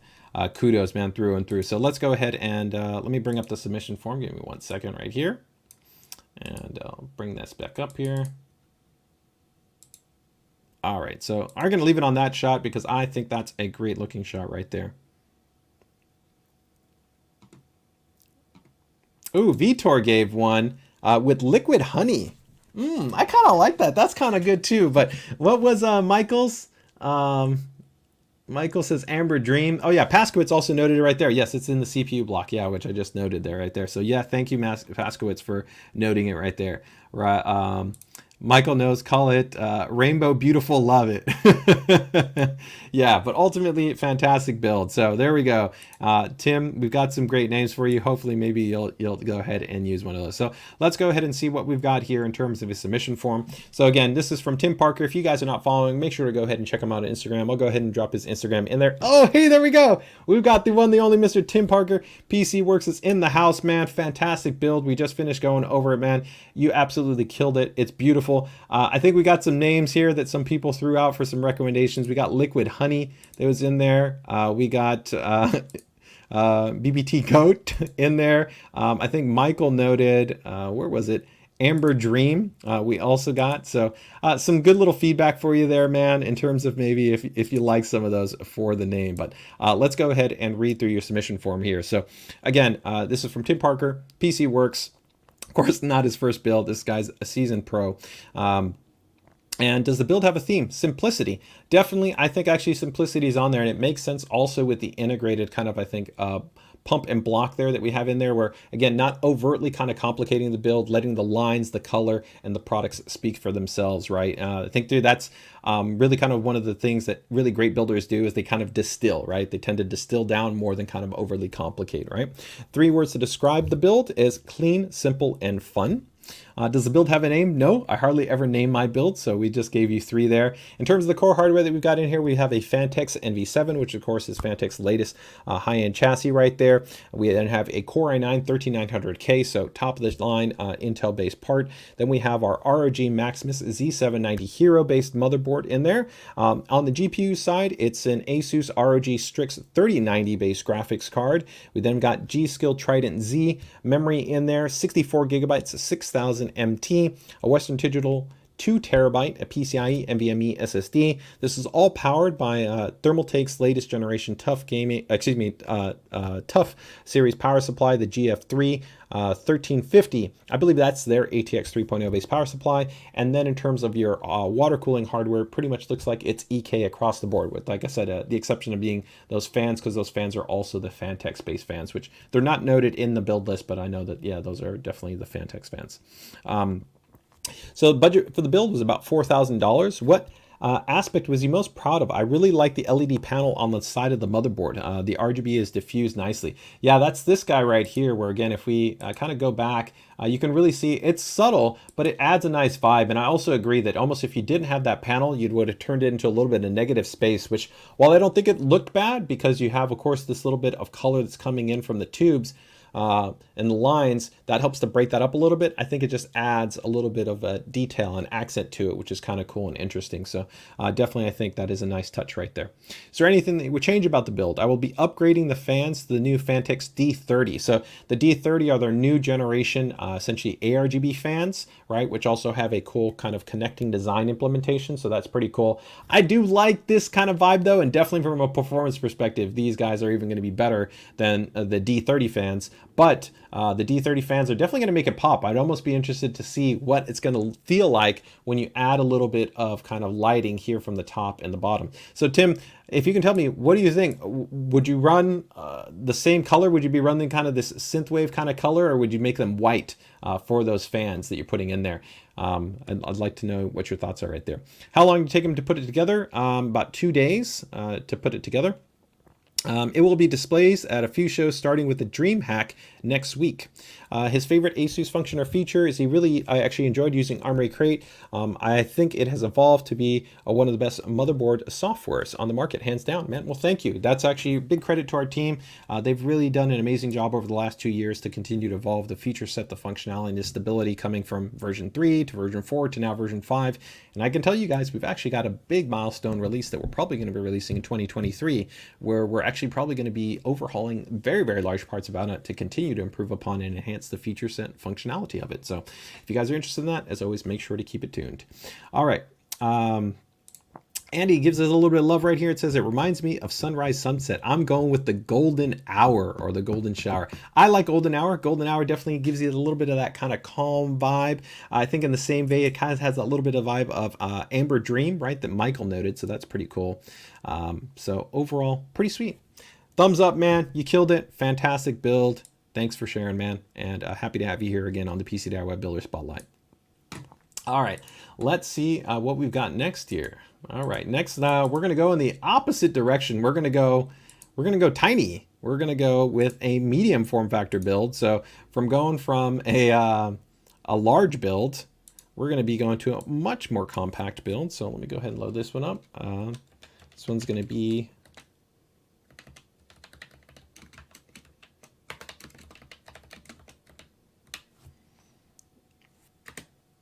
all right, so this is going to be Polar Espresso from Mr. Matt Lee.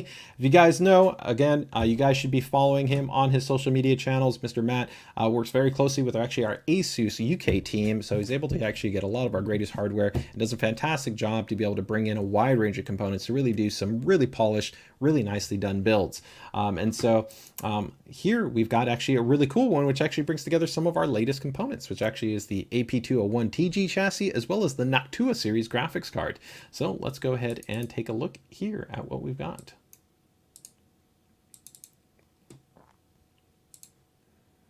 All right, so here we go.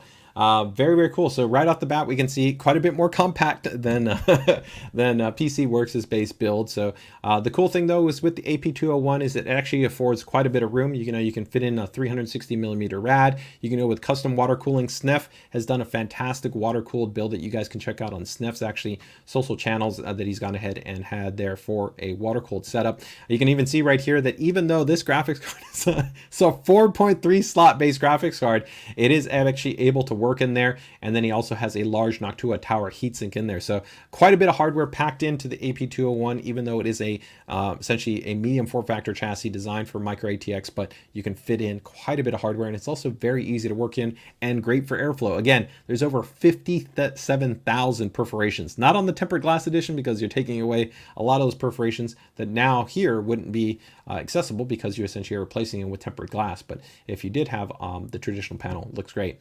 I really love, though, the first thing that I get, and, you know, some people have different opinions about it, but I really like Noctua Brown. Part of the reasons why I really like the Noctua Brown is the warmth that you have from brown. It gives it just a little bit more of an earthy feel to it, which I think is a really nice feeling. A lot of times when we look at systems that are a little bit more on, like I say, the water side, they have a little bit of that cooler element, right? So they can feel a little bit more isolated, still really cool, but they have a little bit of a starkness, and having in that brownness, I think adds a little bit more of earthy vibe to it, just gives a little bit more warmth. Now, when you contrast it with the white, which gives you that bold and bright dynamic, I think it's a really cool, interesting color play. And again, very similar to what PC Works did, it shows you don't have to kind of match everything up. You can really use contrast to be able to play around with how colors play off of each other and are presented. So very, very nicely done there. So taking a look here at the side, you can see nice clean cable management. This is, of course, par for the course for Mr. Matt Lee, who always does a fantastic job right here. You've got an ROG Strix Micro ATX board back in there. You, of course, have that big Noctua graphics card, 4.3 slot in there. Nice, clean, of course, a single cable. That's probably the nicest benefit that I would say exists in this generation. Although, personally, I didn't mind the dual or the triple fan PCIe connectors that we saw on 30 series based graphics cards. I actually liked, to a degree, the cables. I thought the cables actually added an element of stylization and accent to builds. So actually going to a single cable, actually in a weird way for me, I feel it takes away from a little bit of that kind of design. Although definitely I think in a smaller system like this, it's going to be cleaner, more convenient to be able to have a single system. A single cable. But overall, very, very nicely done. Clean cable management right here. We have some supplemental fans there, of course, for airflow. All Noctua matching together that theme and that, of course, build quality and performance that you get. As we can see right here, you don't see it, but as we take a little bit of an angled view, this is actually, I believe, our ROG Loki White Edition series power supply. So our 850 watt, we offer the ROG Loki in a multitude of wattages, all of them being black, except for the 850 white, which also comes in a White Edition variant, which really nicely ties together here again with that ROG Strix board, Loki power supply, Noctua Edition based graphics card, and this setup. It's definitely in the feels. I really love this system. Came out great, but again, I expect nothing less from Mr. Matt Lee.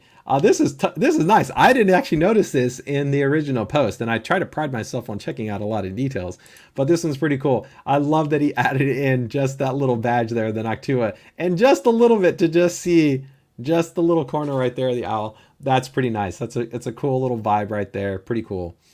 Nice little touch right there. Let me go ahead and pick a couple right here. So let's go with maybe a little bit of an angled view. Yeah, I think those are two cool ones right there. Okay, so give me 1 second. I'm going to go ahead and bring up his submission form. So let me go ahead and bring up the submission form here.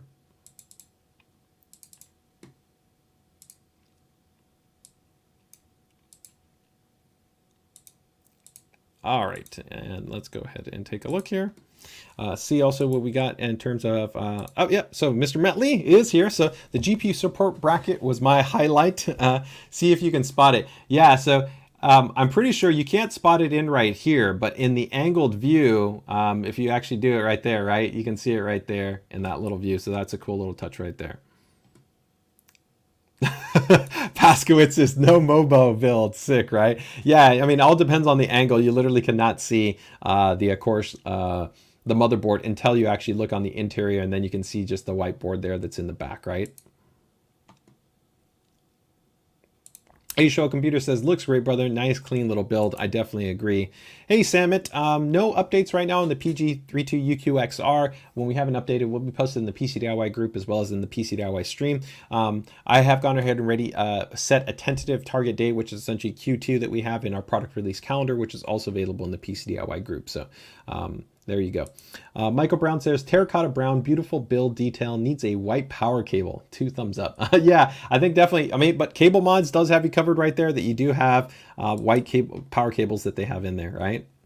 Is there a motherboard in there? Yes, there definitely is a motherboard in there, right? And definitely I would say someone is challenging the limit of the AP201. Yeah, I definitely think it does. But at the same time, the cool thing is it actually shows you how much you can really fit in that AP201. So let's take a look here at his submission form. Again, this is going to be, oh, sorry, wrong submission form. There we go. Okay. So from Mr. Matt Lee, you guys haven't, again, make sure to check out his corresponding social media channels. Oh, sorry. Thought I had it open there.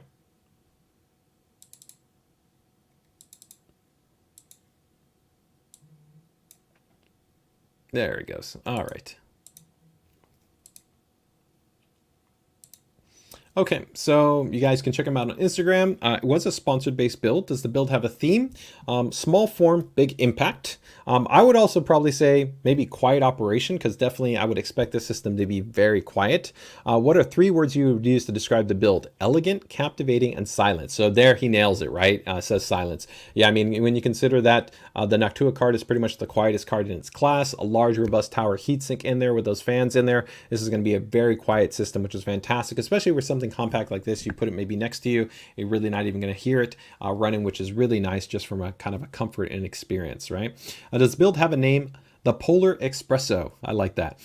So details in terms of the core hardware we've got a Prime AP201 tempered glass edition chassis, then ROG Strix B760G motherboard. So this is going to be the micro ATX based motherboard, D4 edition.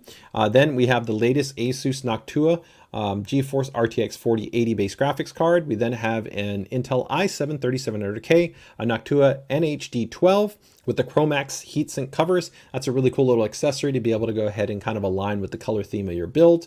We then have a Loki 850 watt power supply in there. That's our ROG. It's our latest generation XFXL base power supply, ATX 3.0.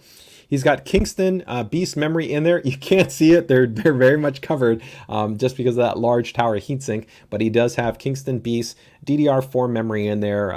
Looks like 32 gigabytes, 3600 MT. And then a few different Noctua fans, an A14, A12s, and then an NF12 that's in there. Essentially, NF12 is the rear exhaust, and then he's got one as a top intake. And then he has down here at the bottom, you guys actually see right there, he's got the Slim Edition fans to serve as an intake. Right. And that's interesting. Mr. Matt, I would tell me, right, is that did you notice any turbulence with having such close proximity there?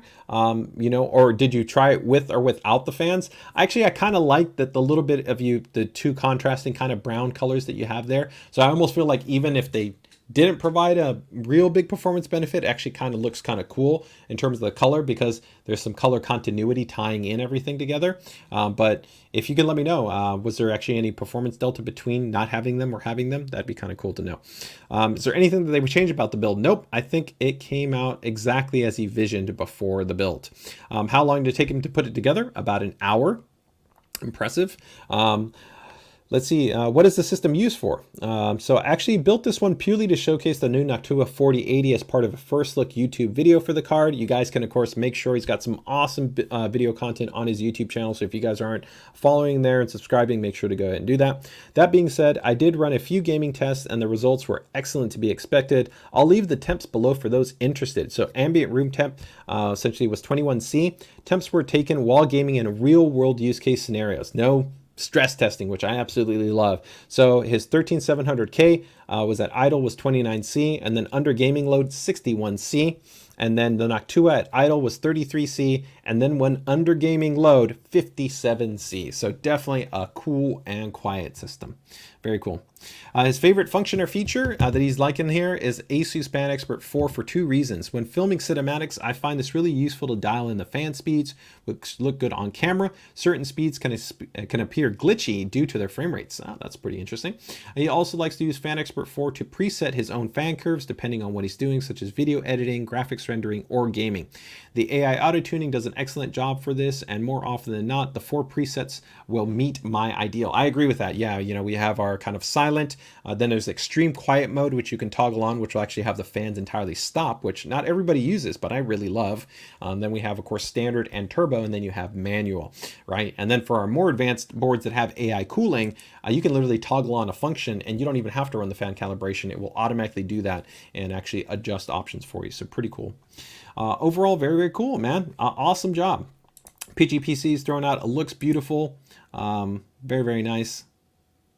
Power supply, yeah, it's in the, actually it's not in the back, it's in the front. Let me go ahead and show you right there. Mr. Matt Lee gives us some feedback right there. Is that I tested both ways. The temps didn't change with the fans removed under the load, but the GPU idle was cooler with them. And that actually, that makes sense, right? Yeah, so that actually entirely makes sense. But I think it looked better with them in there, so entirely cool, it makes sense, right? Let me go ahead and actually adjust this image. Let me go back so just we can actually show there where the PSU is located for somebody who was asking. So you can actually see right here, this is where the PSU cabinet is in the front of the chassis right here. So you can see you pretty much just remove that part. It's very easy to do. You slot in your chassis and then you just run your cables and you're all set. So it's actually quite easy to be able to install the power supply and get in there. This can fit standard full-size ATX based power supplies, but I think because he was leveraging some of our latest hardware release, right, we've got our latest generation ROG Strix B760 board, the Noctua 4080, and the Loki, and even the AP201. They're almost all brand new items. They kind of all complement together to be able to show off this build. Plus, the cool thing is with this, specifically the Loki, you just get a little bit more space, right? Because it is going to be a more compact power supply as opposed to an ATX-based PSU. All right. Erica throws some love there. It says nice and clean. I definitely agree. Amazing. Definitely thumbs up for me, man.